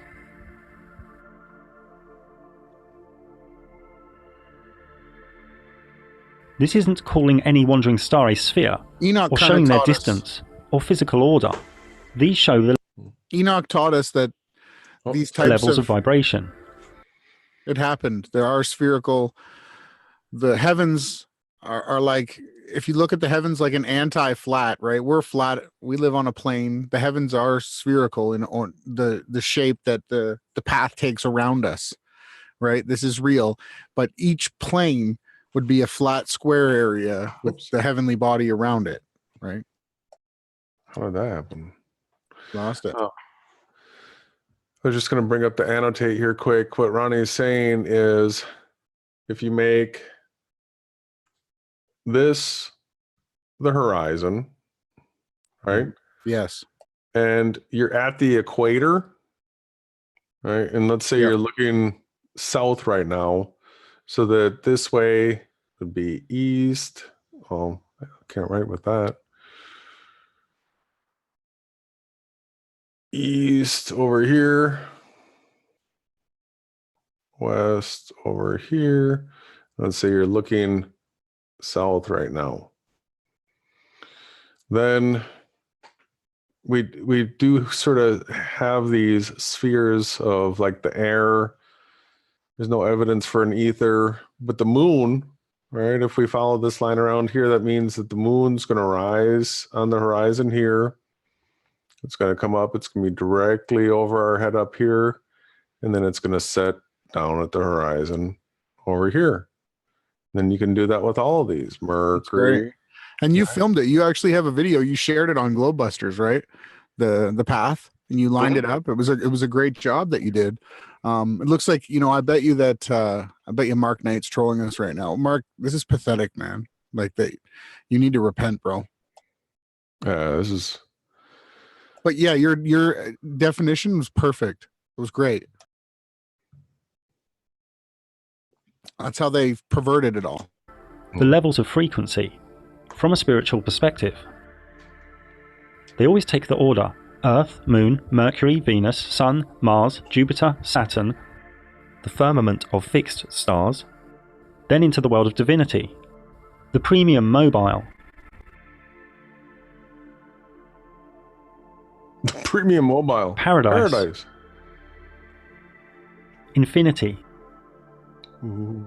Many allude to the idea a council of gods reside here, each from one of the celestial spheres, each of the wandering stars.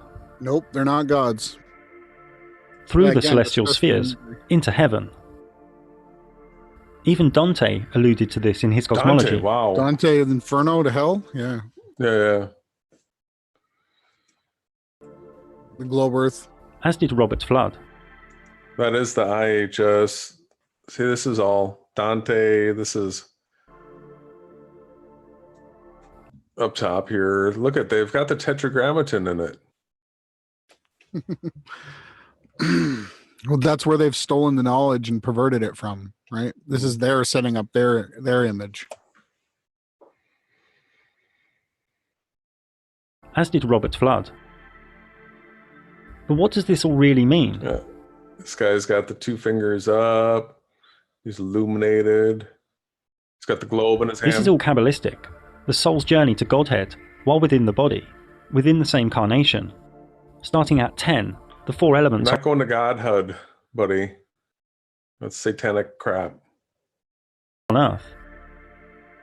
Up to 1, the Godhead.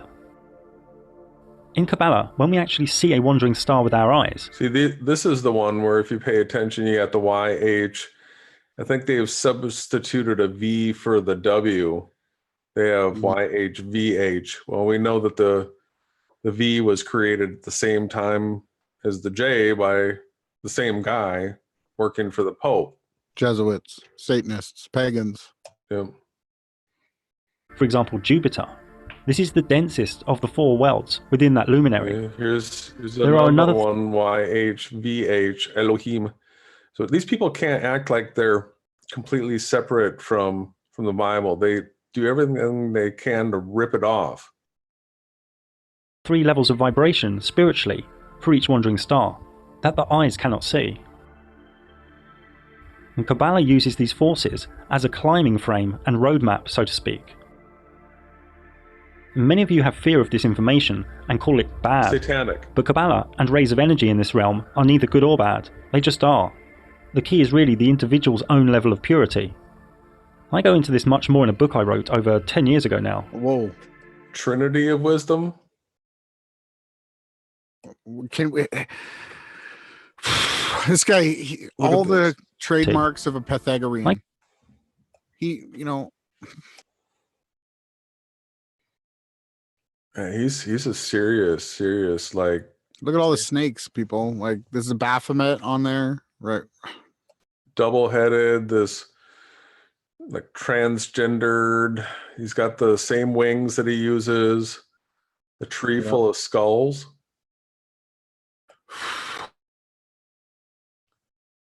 Hermetic, alchemical, Kabbalah. Wow. And it's curved, right? Yeah, it's... Ooh, he's one sick mother. I go into this much more in a book I wrote over 10 years ago now. Now, Cornelius Agrippa was a German theologian and Christian mystic. He wrote the Arbitel in the early 1500s. This guy. Wow. He's promoting this. In his system, he created a clean and divine way. Concerning the magic of the ancients. Yeah, gotta have some magic. In the early 1500s. In his system, he created a clean and divine way, using the correct day and planetary hour, of having commune with the God force from each of the celestial spheres, from each of the 7 sacred wandering stars. Commune with gods. Also known as the Olympic spirits from Kronos, who kills half the people in the new movie.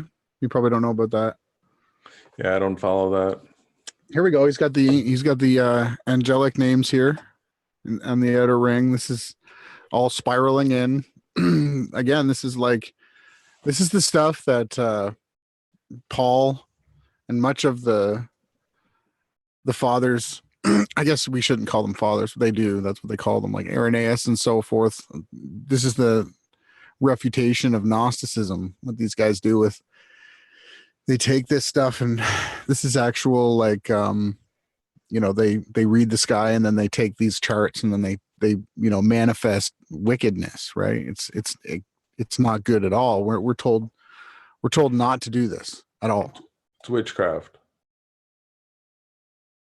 Ancient Greece. These are like the one thing on a lower arc. They are fragmented aspects of its power. That's that Eric Dubay.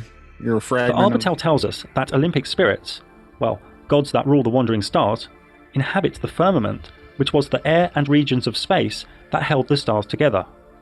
The job of these gods is to declare destinies so far forth. Can we go into hell for eternity? Forth as God allows them. The gig here is not to worship the Olympic spirits, but to balance them in oneself and then move on to attain a unity with the God who expresses itself through these 7 rays. In the great book, Corpus Hermeticum, it states in the book of the Sacred Sermon, and the gods were seen in their... This isn't the Sacred Sermon. Hermeticum. Ideas of the stars, with all their signs, and the stars were numbered, with gods in them. Also, and heaven was seen in 7 circles, its gods were visible in forms of stars with all their signs, while nature had her members made articulate together with the gods in her, and heaven's periphery revolved in cyclic course, borne on by breath of God. This picture has science burned into the image right here on the shoulder of this guy. Come on. Science is bad, man. Oh, there's science across his face here. This is... What? Yeah, if you look closely here, I'm zooming in on my... I'll circle, it says science right here. It says science right here. Science right here. Wow.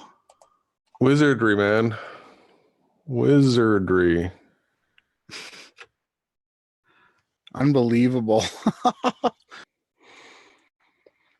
This is what Dean Odell, Rob Skiba, Nathan Roberts, F'd Up World. They're all totally promoting this reality, just pumping it on everything they sell. Wow. Right? Welcome to the flat earth. Now for me, one reason for the NASA mind control and fake cosmology is that they really don't want people knowing this stuff.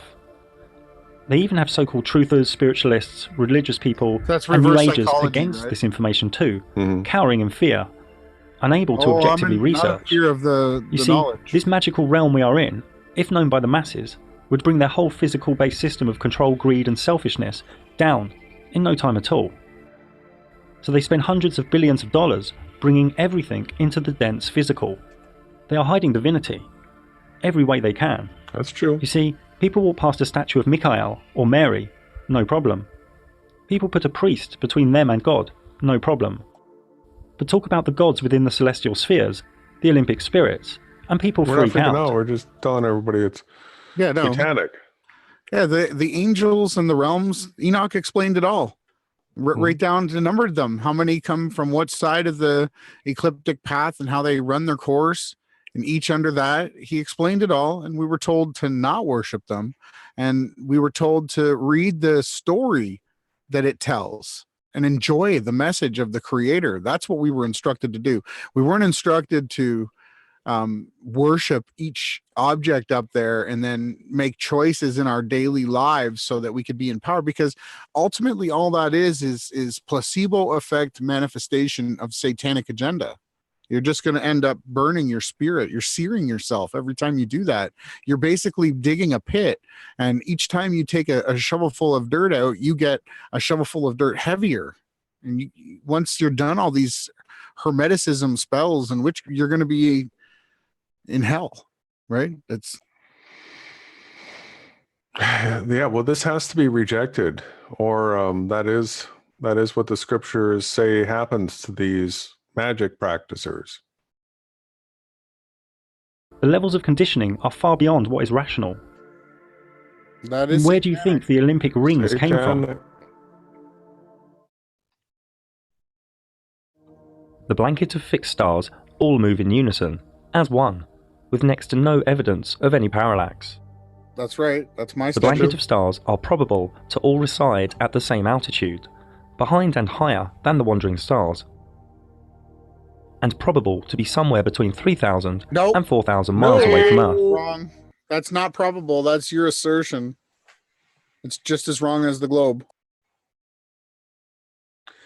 We can clearly see that these stars, right, they come up at the horizon, right? If, let's say you've got a partially cloudy sky and you've got a band of clouds out there, you can see a discernible star. You know it's that star below the clouds, and then come up, above the clouds, right? This rotation happens around the observer, and the size of the arc that it makes depends on your elevation.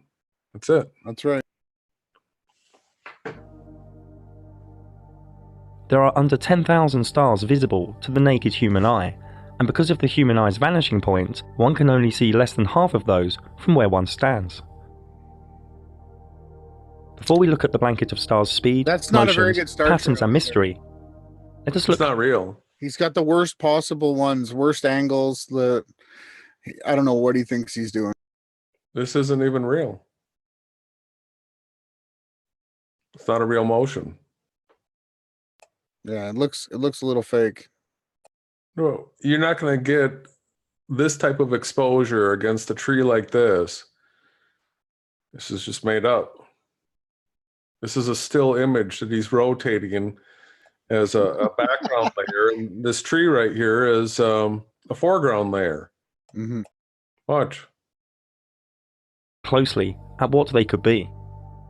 Yep. What are the stars? We don't have the correct labels in our vocabulary. That's closer to what we see when we film them. Yeah. We don't see them rotating around the sun. The words that arise for me are geometric, intelligent, fractal, divine, holographic, interdimensional. Where's the Some prana even handshake? 8th dimensional. appear as diamonds, It's just out of focus. some hollow, All in your focus.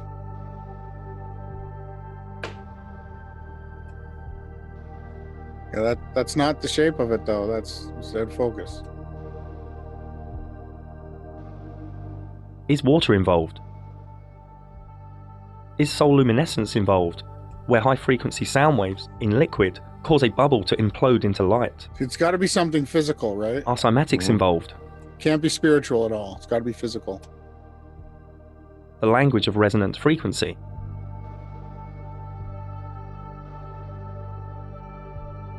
Here's the mind control. Some even think stars in this reality are technical and related to these metal balls He that are he said took it to the Truman Show. He thinks that that's a fallen star right there. Well, some people have said that they might be, but I don't know, man. I don't It's know. pretty physical. Yeah. That's definitely. Stop. Okay, I got you.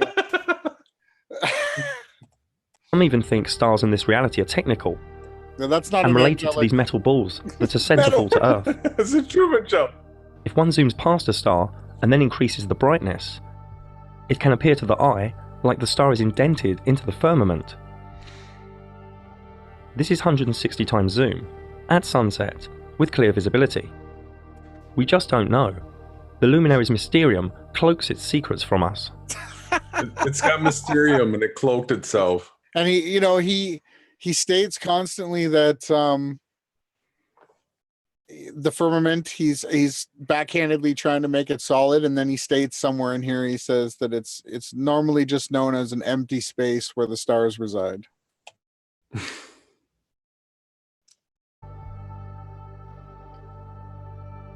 The blanket of stars No! revolve around Polaris, That's the North wrong. Star above the central North Pole. With Where's time-lapse, we can see this, day after day, rolling out to the lie of form.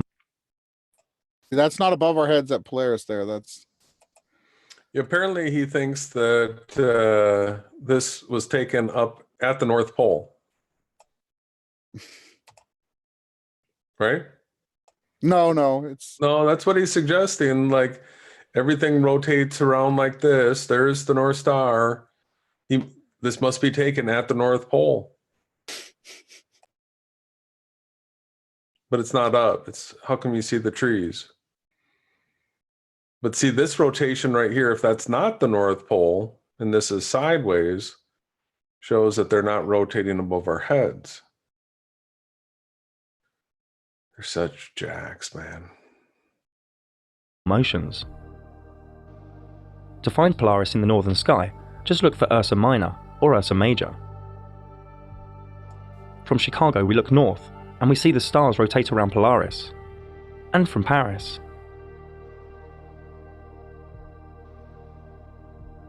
And from near Japan.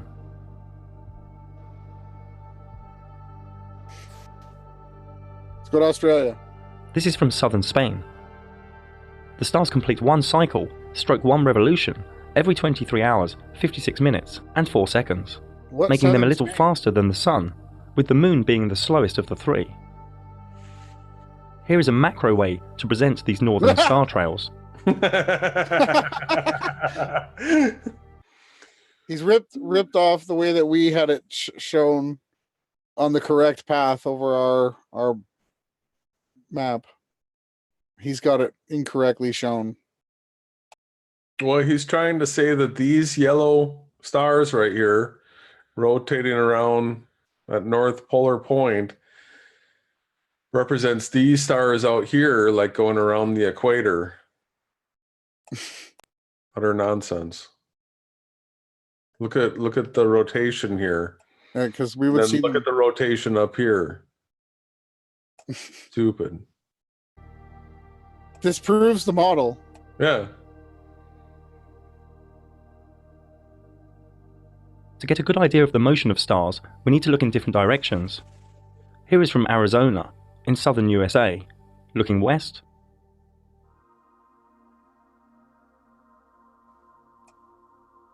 Yep, there's Looking the east. ecliptic.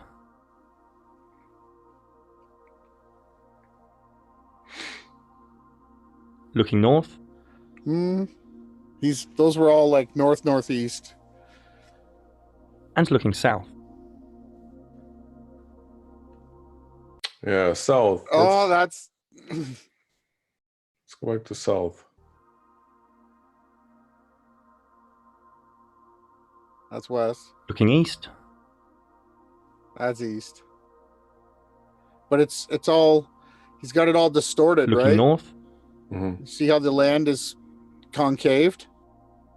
It's not the way we see it in reality. And looking people. south. That's not the way we see it, people. He's got it totally fish-eyed. Well, it is totally fisheye, but if you're looking south and he's promoting that the stars are rotating above us like a record player, the stars that are lowest to the horizon out here That are rising would be zooming across at breakneck speed. Breakneck speed. All right, the ones above here would be making slow arcs. So just annotate this real quick. Down by the horizon on an AE map model, these stars would just be screaming this direction, right? Yeah. And then slower and slower like this towards you. And it'd be like you were underneath a record with glow stars stuck on the record. You would see the ones farthest away from you down by the horizon here screaming around. The ones up here are rotating slower, and this would be all happening on a plane above you. But when we watch the rotation here, they go up and then they go down. Busted. There it is. There is a ring of 12 star constellations behind the ecliptic. It was backwards. Known as the signs of the zodiac. This is the same even if one is in Chicago, North Mexico,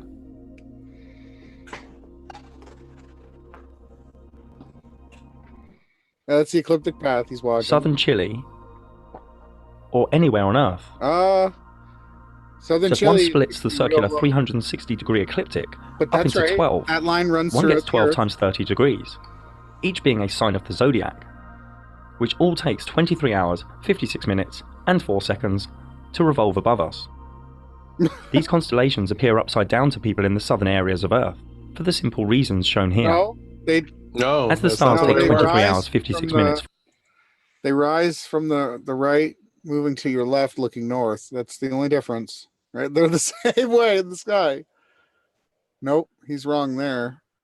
That's exactly the way what mind control that was. He was trying to flip you. Mm-hmm. Does that picture look reversed from the guy in the north to the south? No. No. The head would be at the other end. Yeah.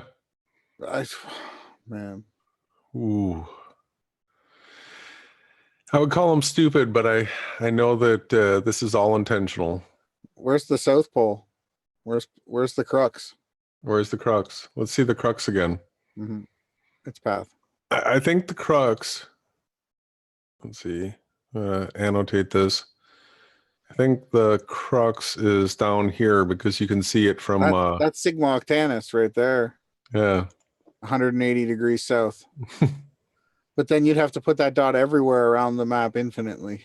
Yeah, because if you're in South America and you were looking south, then Sigma Octantis is over there. Right there. But if you're in South Africa, Sigma Octantis is down there. Yeah. But if you're over here, it's right here. New Zealand, yeah. Yeah. That way. So how would you go southwest or whatever? Right? All directions are south, brother. It's very mystical. It's Mysterium. Mysterium, yeah. But we'll never really quite figure it out.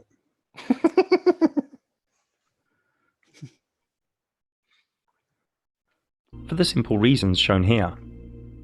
As the stars take 23 hours 56 minutes 4 seconds to revolve, and the sun takes 24 hours to revolve, every 30 days or so, the sun enters a new sign of the zodiac, That's the and way then will the spend creator around made it. 30 days there until the zodiac has overtaken the sun again. All good stuff you can watch. This can be Yep. seen here too, with the zodiac being the outer thin ring of 12 signs. It's telling a First story. we will move 2 hours forward a click. Then if we move 10 days forward a click, Why? He should be we see showing the it in zodiac Valeria, speeding ahead, not on here. so the sun therefore travels through the 12 signs of the zodiac over a solar year. He's just frying you. He wants you to think you live on an AE map. It's not He real. wants you to look at horoscopes. Due to us knowing all of the main speeds in the sky now, here is the approximate time each luminary spends Speeds. within each of the 12 signs of the zodiac. We will come back to the zodiac again soon. Oh, look at that model. Many naturally think, Where's whether under a dome where's or a flat sky, Montana's there? that all the stars move in unison the same Right. way. I'll stop But this it. isn't so. All right, here for South America, Sigma Octantis is right there, right? It doesn't move though, right? All right. You know Yeah. that. You could point your camera at it. Sigma Octantis. It's never moved. From South America, it's over here. But you know that, right? That's a huge problem with this model here. Sigma Octantis doesn't move. And it's all the way around the outside rim. Doesn't move though. These stars here, they're whizzing around. Big problem. Big problem. Oh, and here, this South that of the right equator, there, an observer can see a wheel in the That's- sky to the south. that's a 3D. He's It's a 360 camera. 360 camera, but the format that it has it in is totally stretching it out of shape. That's not the way that it would be in reality. It's such an illusion that he's trying to pull here. And you can't see both poles up like that from the same location. I'd have to try it myself, or take this If- picture and put it into my 3D camera. But to get this kind of elevation, let's say this is the southern crux, No, yeah, that's going to be. If you're that's going to have to be pretty far south. And then if you're pretty far south, you're not going to have. no, that's the north because it's counterclockwise rotation. Okay. So where would be? That's like how you only get like a partial amount of the. If you move from the northern one on the left towards the center where it's a straight path, Mhm. you only get a little bit of that straight path, right? You don't get the other bottom. This is I don't even know if it's real. It's not real. This might be animation. Mhm. Spinning in the opposite direction. And here are more examples. It's made up. That's closer, but again, it's still made for a 3-dimensional software. That one as well. That's not a real picture. So to get Nope. our bearings, let's look Not a from real one picture. location. No, you can put New that South in Wales in Australia. in a 3D program, and it'll map that in there for you. But you have to like slice the pictures together, right? You can't. It's CGI. Oh, you can tell by the exposures and the fact that it's not star trails. No, It's CGI. Because if this was long exposure, in order to give it enough light for these lights to show up, then they would be trailed. Yeah. So it's just made up. Australia. Looking west, well, looking east, See, this is made up. yeah, it's not Not real. real. You can't get a star trail of the what is this galactic rift thing? What is that? Yeah, that's the Milky Way. Milky Way, yeah. I know this is CGI. Hmm. You can tell by the light around the tops of the trees. You see where the looking light is? north, where Polaris is too far CGI. away from the observer's vanishing point, Yeah, that doesn't look real. and Whoa. looking south. They got the clouds with this CGI? That was amazing. So this wheel at the south is interesting for two reasons. Dumbass. One, it creates a fractal if caught on time-lapse photography at different intervals. What? No. That's not time lapse. No, that's Bits like this. That's CGI. More CGI. Wow, look at what. Wow. Come on, Mark. He's got the spirals in it too. Who's buying this? Only the dumbest of the goy would ever possibly. Wow, man. Yeah. You have to be like a drooling DMT. retard. Yeah. Even with his binary beats, I'm not buying it.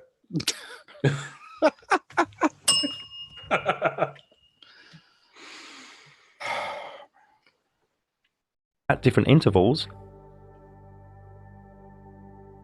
Bits like this. Mind control. No. And two, Oh. because at 3 different locations on Earth, Oh, wow. Wow. Whoa, whoa, whoa. He's showing it. He's showing it. Oh, man. the exact same southern wheel can be observed in the sky.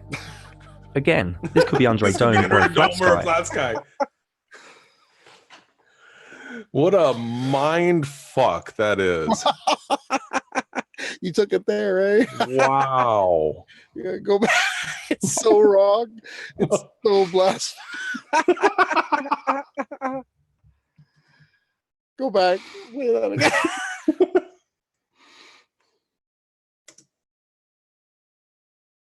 And two, because at 3 different locations on Earth, the exact same southern wheel can be observed in the sky. Again, this could be under a dome or a flat sky, but having the same 3 wheels in the southern sky is still currently fully unexplained, using the logic we know thus far within this realm. Oh, Some no. say reflective This is duplication. Jaren's globe. Oh. He was using that 3D software picture of the sky that you're supposed to put into a 3D program, right? He was using that to build up that there's possibly this glass jar above your head. He's got the iPad with the star trails, and then apparently the sky has one of these half-domed paperweights. Yeah, I think to get this to actually do this, I think that's a lid to a jar. It's not his regular. The regular dome one doesn't work. Remember, he failed. Okay. So this is still, because if you put the one with the jar curve in it, the bevel there, you can get it to bounce just right, so that if theoretically if you spin the one wheel, you might get an anti-spin, and he's trying to say that so that we live with a mason jar, not a mason jar, but you know those glass container. Yeah, like you just put your flour and salt. You're like, yeah, we got one of those above our heads everywhere. And it moves. But then again, the paths of the stars are never distorted. Never. Never. And they rotate fixed. Fixed, yeah. And we take star trail footage, and there's none of these distortions ever from any location. Ever. Some say it is the North Stars refracted, reflected, or warped in some way. You say that. Yeah, and you use faulty imagery. Others say perspective. But super interesting and relevant is that this southern wheel also takes 23 hours, 56 minutes. He's showing you this. Didn't he tell us not to worry about this 20-minute thing? Yeah. Remember? Mm-hmm. Don't let them sell you on that. Look at this. If this is the southern pole rotation around the Southern Cross or crux. Yep. Look at that rotation, and then look at the stars. He's proving to you how stupid this AE map model is. Yep. And 4 seconds to revolve. What? No. We just don't know all the answers to the Luminaries Mysterium. We just don't know. And here, look at this. The precession of the equinox is a real phenomena. Over 26,000 years, the whole blanket of stars completes a tiny wobble, ensuring that the exact point above the North Celestial Pole moves in a small, super slow circle. Yeah. This is all known as the Great Year. If we go as north as possible on Earth and look up with the equatorial grid on, Polaris is at the centre. Now if we turn the azimuthal grid on, we can see Polaris off-centre. Yeah, and if we change the year by 2,000 year chunks, the whole blanket of stars moves ever so slightly. No, you're doing that with the Earth isn't moving or tilting or wobbling. It's the blanket of stars moving. Yeah, this is just BS. Yeah, witchcraft again, playing with the controls. That This was movement showing in you the a sky is very counterpole. slow, 1 degree every 72 the other years. pole. So it was showing you a theoretical 180-degree line. What he just did there was so retarded. It absolutely debunks the AE map model, but he's saying that it confirms the blanket of stars in the same sentence. So 360 degrees, a full revolution, every 26,000 years. Yeah, where's the proof The motion of of the stars is like this. The zodiac signs move in one direction on the eclipse. Is this what he's saying that the Earth does? That's what the heliocentric model says the Earth does. Mm-hmm. But the wobble is in reverse, hence the words precession of the equinox. So recently, from the age of Taurus, through to Aries, through to the current age of Pisces, and soon into the age of Aquarius. On every spring equinox, the sunrise to the east has the current age behind it, and we are coming out of Pisces into Aquarius. And due to the 1 degree wobble every 72 years, every 2,160 years or so, humanity enters a new age. Here is the equinox sunrise for the year 4178, deep into the age of Aquarius. I don't know. So the sun goes slowly through all 12 signs in reverse on the spring equinoxes, before completing the great year, He hopes. the precession of the equinox. He hopes he gets to there. This new age of Aquarius is arriving within the next 200 years or so. Aquarius is open-minded, inventive, intellectual, reformative, and adventurous. Well, this is the age that the Satanists think is going to be the New World Order. Mm-hmm. It is also unpredictable, defiant, unemotional, and rebellious. It focuses more on the group than the singular. The current system in illusory Pisces is already in its dying days before this new age ushers in. Moving on, the astrolabe is a beautiful and intelligent device, and can be traced back to around 200 BC. Notice it's got two It has sides. many uses, such as the sun's path and the time of day. You notice he just showed right here this animation. Watch in the lower right. 200 BC. There's our circle It of has sight. many uses. Yep. This represents the sun rising, setting at the horizon. Its path overhead. He's showing you how to model this. This is what you see in your circle of sight. This has nothing to do with the dome or any of that crap. It's not thousands of miles up either. Nope. Look at it. It's right there. Such as the sun's path and the time of day. It's made up of 4 plates and a ruler, and together each part has specific uses for measuring, observing, and calculating.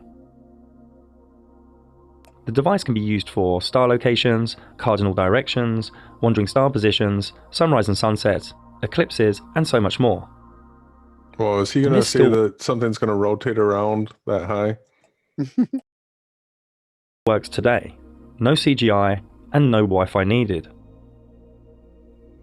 Another device, the planisphere, can be traced back to the 1500s. This can display the visible stars in the sky for any time and date. And this still works as was designed. No 5G required. Both the astrolabe and the planisphere were totally designed within and for the flat Earth Luminaries Mysterium. That points at the wall. The zodiac is a wealth of stars that spin around. That's all that points at, the wall. It doesn't have a spinning record player over your head. Energy, wisdom, archetype, and meaning. Nobody knows who first grouped the 12 constellations on the ecliptic. But it is ancient, received from a higher state of consciousness, pre-flood for sure. Enoch? So Each sign has been he does anthropomorphed. admit the flood, right? Mm-hmm. So they acknowledge the Bible, and then they just steamroll with satanic crap. Mm-hmm.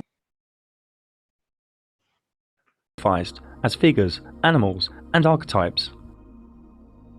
Each sign has been studied and wondered over by mystics, astrologers, healers, and artists. The zodiac splits up the 12 months, 4 seasons, solstices, and equinoxes. Each star in the sky gives us energy, and why would you not believe that? The luminaries of the sun, moon, and wandering stars give us energy, and each star also gives us energy. Therefore, groups and clusters of stars also give us energy as collectives. Each sign has its own energy signature, its own archetypes. The sign motivates any wandering star within it, and asks the wandering star what is it seeking. Each zodiac sign is within one of 4 elements, one of 3 quadruplicities, and also a gender. As we already know, the wandering stars travel through the signs at different speeds and durations, and each sign has a ruling wandering star, and also a wandering star that when within it is in its exaltation, this is astrology, detriment, or fall. What zodiac sign a wandering star sits in is key to how the wandering star is filtered, how the ray of energy plays out, how it functions, how it's motivated. And each combination of wandering star and sign is vastly different. You should understand most of these symbols now. Think of each wandering star as a function of the psyche within all human beings. Think of each zodiac sign as the location of what the particular psyche function is seeking, how and where it will play out. If you want to follow Satan. So this is what astrology is.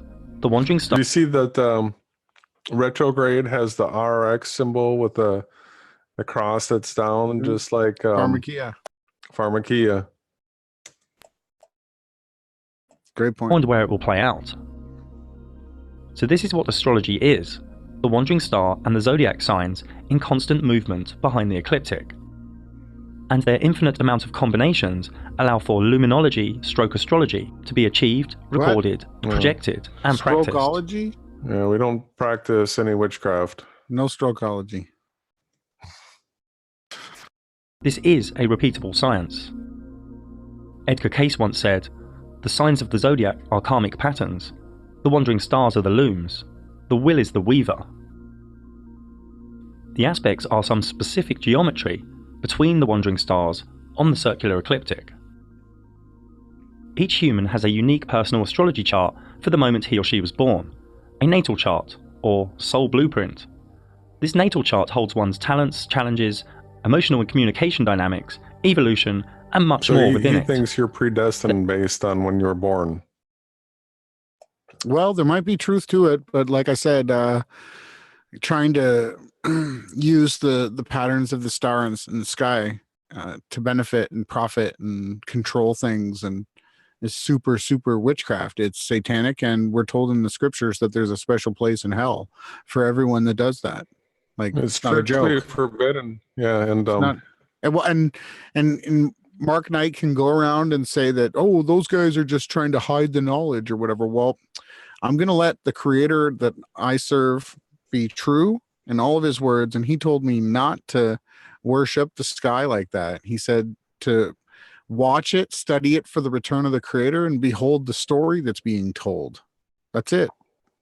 Well, he's fortunate that we're in the modern age, because you go back a little while and he would be stoned to death. People would just literally throw stones at him until he was dead for practicing that kind of magic. Yeah, that's what happened. Energies of the 12 signs are already within each human being, but each human being has a different balance of them, with amplifications and gaps. The evolutional quest is to be a perfect balance of all 12, all radiating in their best octave. Remember, all 12 signs and all the wandering stars each have a specific energy. When an energy is too amplified or overpowered, it spills into shadow traits. Each of the energies can also be latent, weak, or underpowered in one's chart. Crap. The natal chart really yields gnosis on the self. Each day, the different permutations of geometric aspects in the sky and the combinations of energies in the sky all create flux in this reality. It gets human dynamic and interaction in this reality moving and changing. If one overlays one's natal chart with We go back today's to sky this. chart, or tomorrow's, or next week's, Satanism. or any So date or time in boring. the future, one can I see know, what it's so energies dead. are at It's play such a dead and art, navigate to that right? moment, or that hour, or that day, whether it be a meeting, How or a many of wedding, these or a new Satanists that project. practice this find themselves super successful living the high satanic life? Well, and this is where we got the heliocentric model. They put a bunch of numbers on the screen and then they give you these weird shapes and they say, see, it's true. Well, That's what it is. if this stuff actually worked and he was a practicer of magic and he used it, why is he not, richer than Bezos? Right? If this works, apparently it doesn't work at all. And the elite really don't want you to know this stuff. But Wall Street, governments, and the military all use this science of the sky. Wow, the military. Remember, astrology is not something to live underneath or fear. It is a tool. We all have free will and can That's each Satan's swerve, hand? duck, or ride any coming Yeah. energies. The sky is the engine room of this reality. It's the engine room. Astrology Earth is a is finger floating pointing at in reality. space. Mm-hmm. And there's the guy with the white hair pointing down at the North Star. There's snow on the model there, like today. Huh. Back Now, to Western this mystics witchcraft. studied astrology deeply That's the and knew how to pedophilia understand symbol. and interpret the sky. These How Pythagoreans, to bring the man. macrocosm Spiral, down. man. Crooked spirals everywhere, all kinds of satanic symbols. Look at that, Medusa. Wow. This is just straight up Satanism. Pure Satanism. To the microcosm in a multitude of ways. Wow. Many self-initiatic mystery schools had an Whoa. experience where, in a vivid dream or altered state, That was Baphomet, like the first Baphomet drawing, I think. Yeah. Wow. Come on, Mark. Oh man, it just all the people that shared this video. We got to go through the comments when we're done. I know this is Yeah, we got to see if there's any fake Wow. Christians over there. wow. Marty Leeds or no? Everybody knows he's a Satanist. Come on, but we'll Yeah. just keep going. Wow.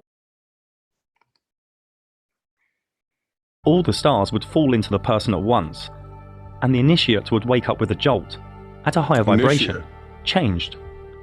You may think this is folly, but this is real. This is real. The zodiac signs are also related to the tarot, the major arcana. And each third of each sign is assigned to a minor arcana. Both are shown here. The profane think tarot is just for divination, The profane. but the tarot So, the people like you and I, we're the profane. We just think this is for divination. What? Yeah, the profane thing. Come on, man. This is pure witchcraft Satanism.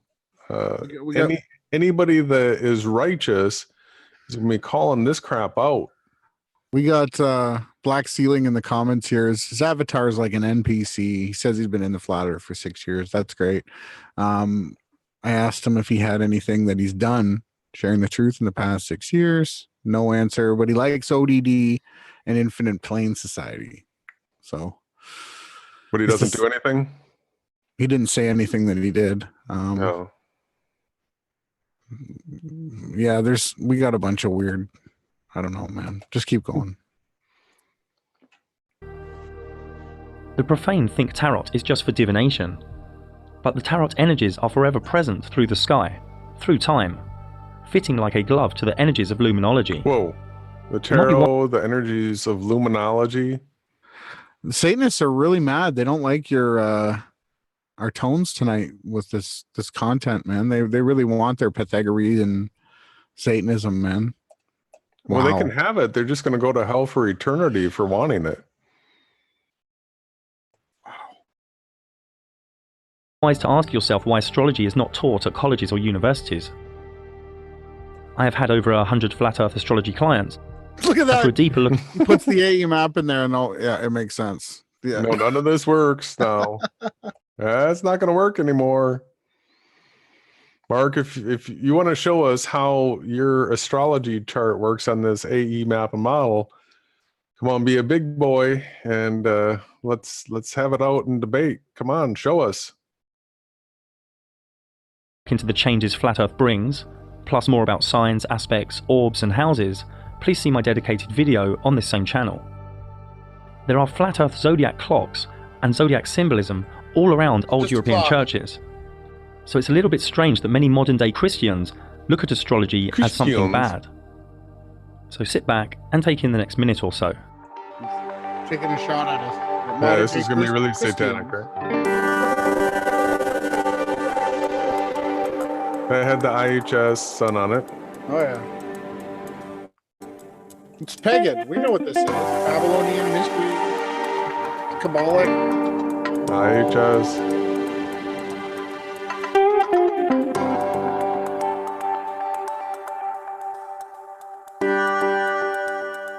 None of that's been Christian. That's not Christian. That's supposed to be Christian? What's he doing with his hands? What's he got on his head? That's Pythagorean. Yeah. I don't see anything Christian yet.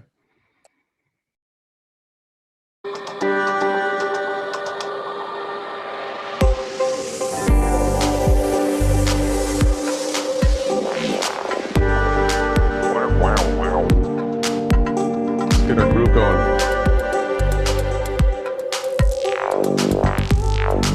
That's not Christian. There is nothing Christian there. What's he doing with his hand?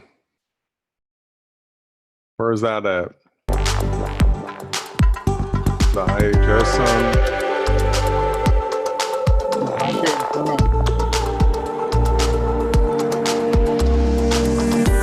No Christianity there.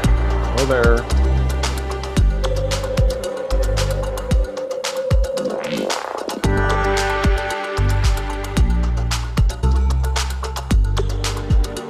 Bunch of Satanism.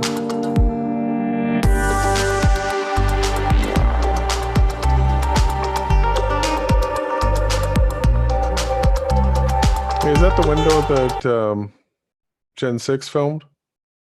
Maybe. Could be similar.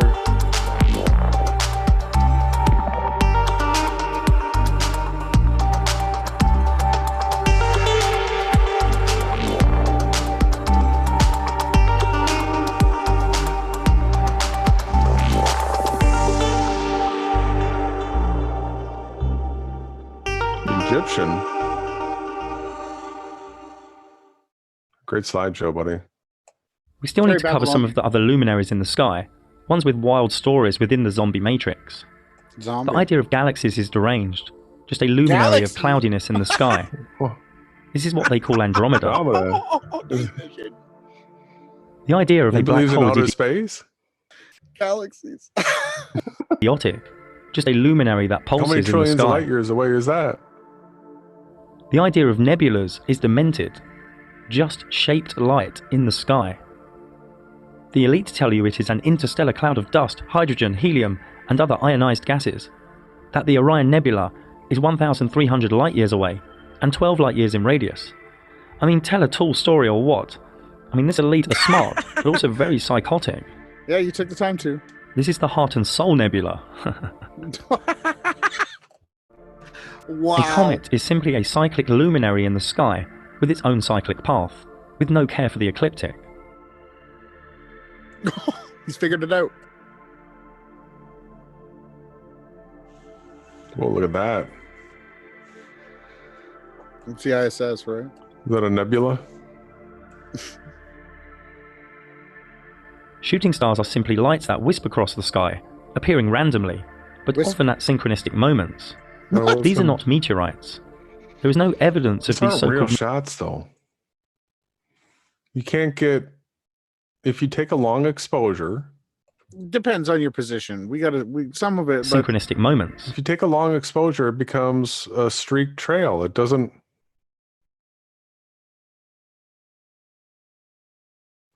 The software. These are not meteorites.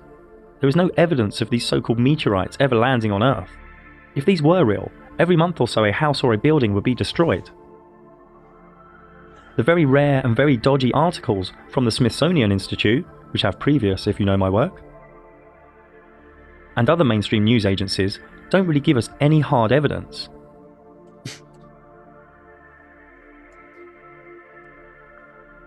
These scorched rocks do exist though, but obviously they do not come from the fairy tale, which is outer space. Along railroads, right? This is supposed to be the biggest meteorite on Earth. No crater nearby, no witnesses. Now, to diverse just a little bit, giant craters probably were created from sinkholes or from some ancient technology. We don't really know. Ancient nukes. But we do know that a lump of rock didn't land and then just vaporize on impact. Mud and flood. We know that a fireball they making the a mud big... out of these holes, and then they use that to flood, That's the mud flood. all of England, right? Mud flood. They just pump the mud from here over there. Dent in the ground isn't really rational. More on the cover-up of meteorites and craters is in my Edge documentary.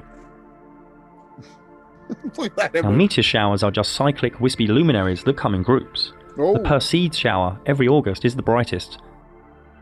Perseid. The dense and cloudy area of stars in the sky is known as the Milky Way. This is not really what this was called. This was called the Great Rift, or the Dark Rift, by different people all around the world. I did a whole documentary exploring some of the ancient myths and knowledge surrounding this area of the sky luminaries. Feel free to check it out. Look at that picture. The northern lights are highly probable to come out of the north center. We don't know what they are, but they must be linked to magnetic electro and stroke or You divinity. can't have the stars rotating like this with... You can't have both. If this is long exposure... Watch. Short. CGI. The light Watch the stars. to come out of the north center. We don't know what they are, but they must be linked to magnetic electro and stroke or divinity.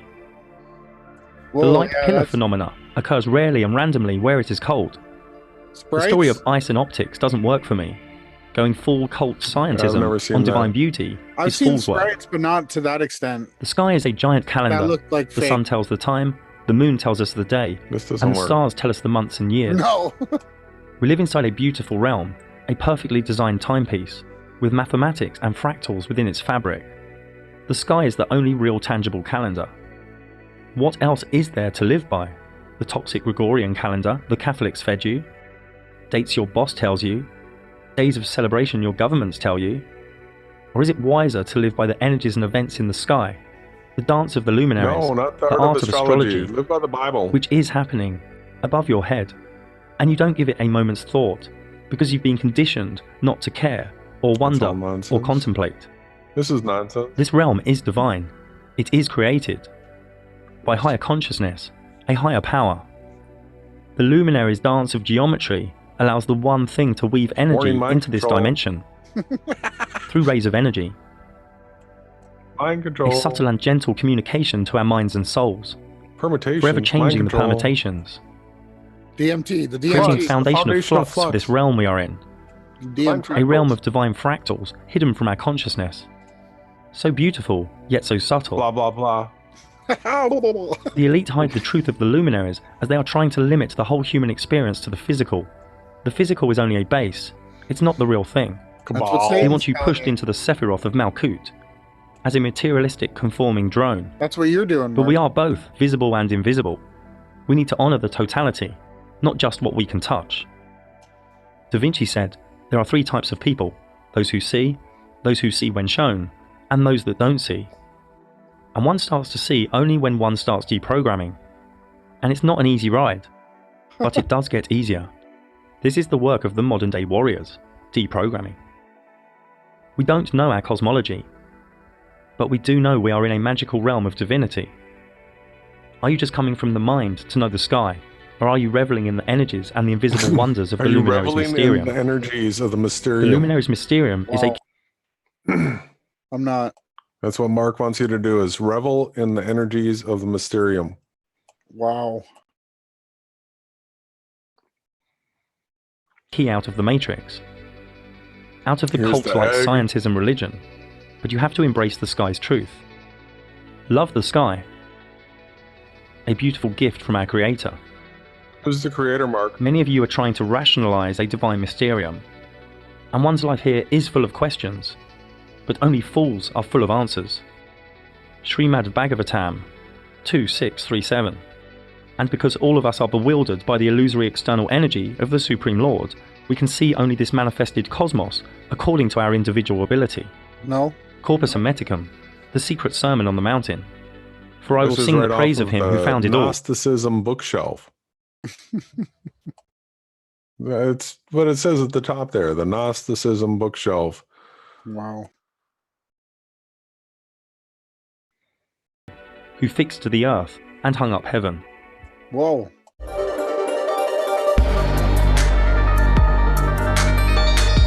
Victor Schomburger.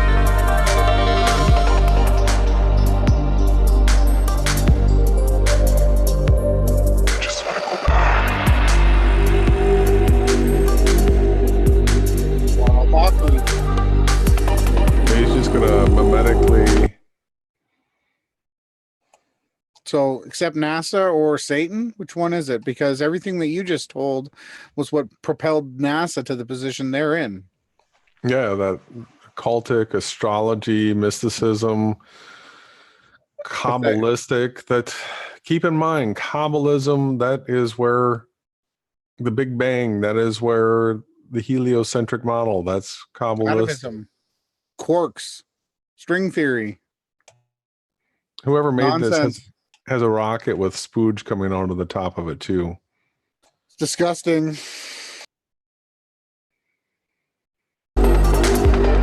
Oh. Shouting out to Newton. Mm-hmm. Wow. Yeah, that's some.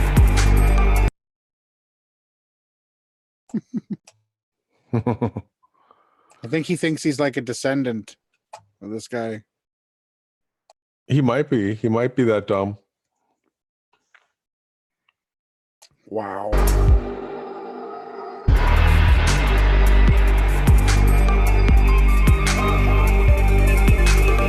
As he shows you the eye. Look at this. He's beating down on flat earthers. When you first heard about flat earth laughing, after you research flat earth. You're dumbfounded Yeah.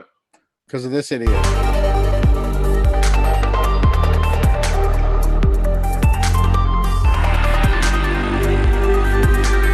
That's a pretty interesting picture. Weird symbolism though. A baby like that? Mm-hmm. Like That's that's a cool weird picture though. Is that on like a hoist? What's going on here? It's got to be a glass. Glass room? It's a observation deck with a glass floor, glass walls. It's got to be the Burj Khalifa. It's the CN. I don't think it's the CN Tower. No. I don't think it's that high. Mm. If you look at the other buildings in the street down here, it's high, but it's not like. Yeah, you might be right.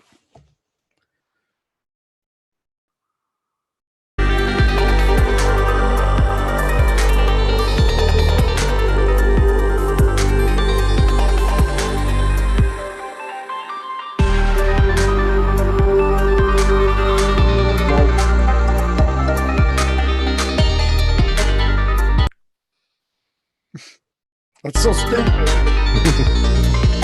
You're gonna walk through a field and he's just mocking the flat earth. Yes.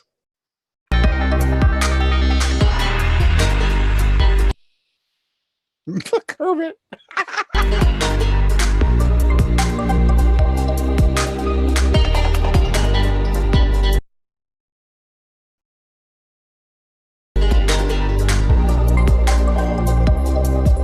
Oh, Wakey, you might be the worst. You might be the worst. That was pretty painful. I dare to say Jaren's even smarter than this guy. But they're cut from the same cloth.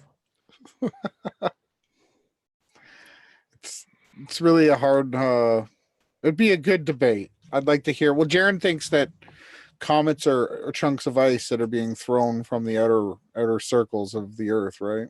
Mm-hmm. At least waykiwayki was saying that they're just Mysterium poofs of. Yeah, some esoteric. The main thing I got out of that was like there was a huge everything circles the sun. We'll never figure it all out. It's too mysterious. Let's revel in it.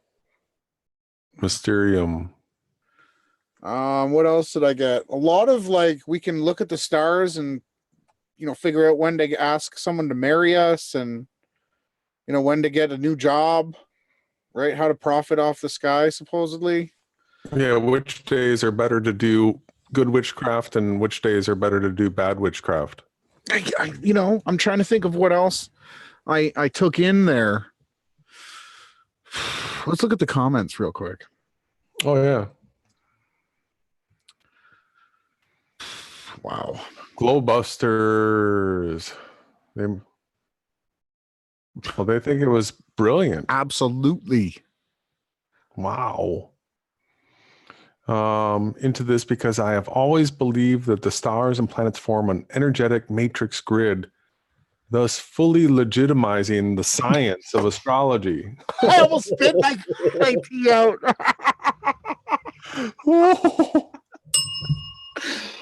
Wow, man. Come on, Bob. He wants to help this masterpiece reach a wider audience. Woo! Marty Leeds, yeah.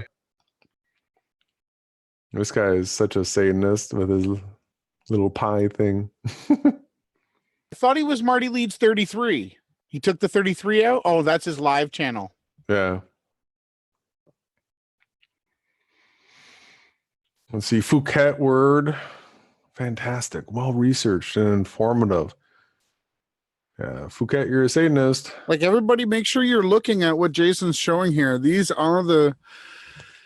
So one thing I'm not seeing is Rob Skiba or whereas the Christians aren't here, but he is the one that's showing the Christians the flat earth working AE map and model in his opinion.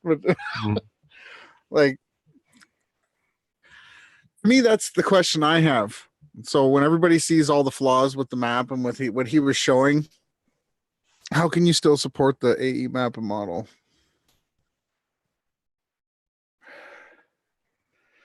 I can't. You're going too fast. Oh, sorry. The crosses show up. His Satanists love using the cross. Shared to awake souls. What? Your name right there. Where? Zavi Zion. Oh, cool. Shared to... Oh, no, it says shared to all awake souls. Oh, sorry. I just saw it. I was like, what? Yeah, he didn't share it to me. There's Globebusters again. This didn't even show up in my subscription feed except by the mirror Bob. Yeah, because I think he's been putting the video back and forth in an unlisted state. I've caught him doing that today as well. Yeah, so this Awana, satanic avatar, they love it 100%. Yeah, this is Satan's world, right? This is what he wants to manifest, and he wants to be at the top of it. He's the one above Polaris in this world, in the AE map model. All right, so here's flat Earth vegans, and we've come to realize that the vegan vegetarian movement is driven by the Pythagoreans. Being a vegetarian was called being a Pythagorean up until relatively recent. Newton, who else? Pythagoras, obviously. There was a bunch, right? Yeah, so these are Pythagoreans, Kabbalists. Freemasons. This Zalmox has trolled so much. Really a super disgusting and vile person. Really super disgusting and vile. And the other thing too is the Baphomet that he had in the video was really disgusting for me. That I remembered. It was like a artistically drawn one, Like, wow, I couldn't even believe he put that in his video. So much Satanism. Illuminati shows and Satanists are everywhere. To dislike great videos? What? Yeah, they're trying to say that we're the Illuminati shells and Satanists. Me and you wake up every day and ask the creator to please guide our will, guide our way in his will.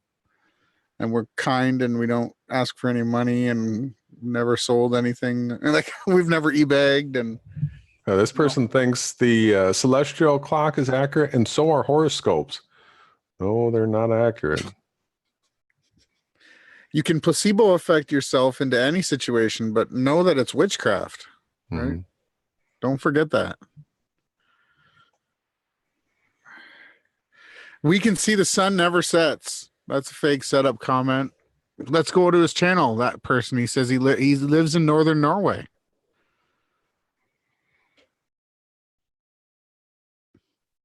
We can see the sun that never sets. Almost as though the earth has two or only two celestial poles. Yeah, there's two. No content. No videos? Nothing.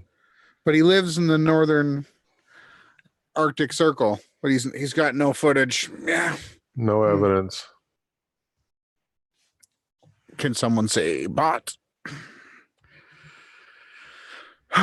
Really wonderful video, Waki.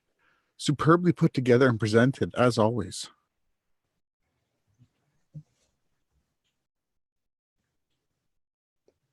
There's just so much wrong with all of this. Kabbalah. Where? The Kabbalah seems to have a deep understanding of our heavens. Oh, so for what reason are the Jesuits and Jews hiding our creator? Wow. I don't know how people don't see that this is a... What is the Kabbalah? It is the Jew mystery religion, right? It's mystery Babylon. Jewish mysticism is what a Kabbalist is into, and it's witchcraft. Mm-hmm.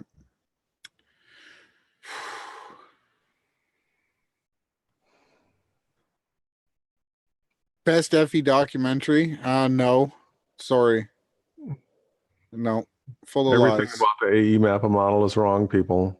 Everything.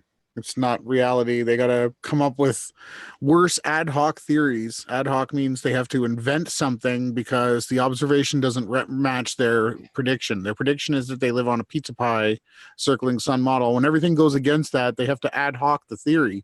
And that's how they say that the Earth goes 66,000 miles an hour around the galactic center at 666,000 miles an hour, at like 2 million miles an hour around the universe, right? Those are called ad hoc theories, right? Z Proxy, who's trolled me before with the satanic raw symbol.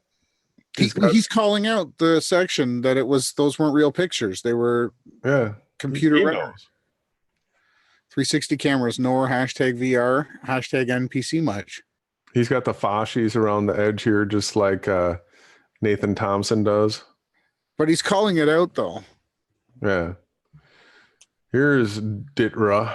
Oh. I was only able to find the seat. Yeah, he's censored all right. Yeah, right.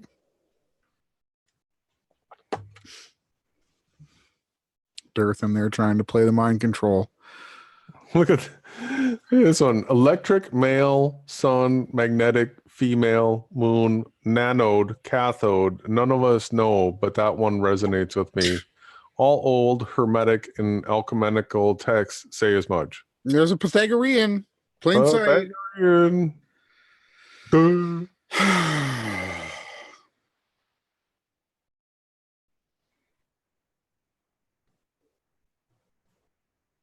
A lot of these look like fake comments. Yeah, no comments of substance.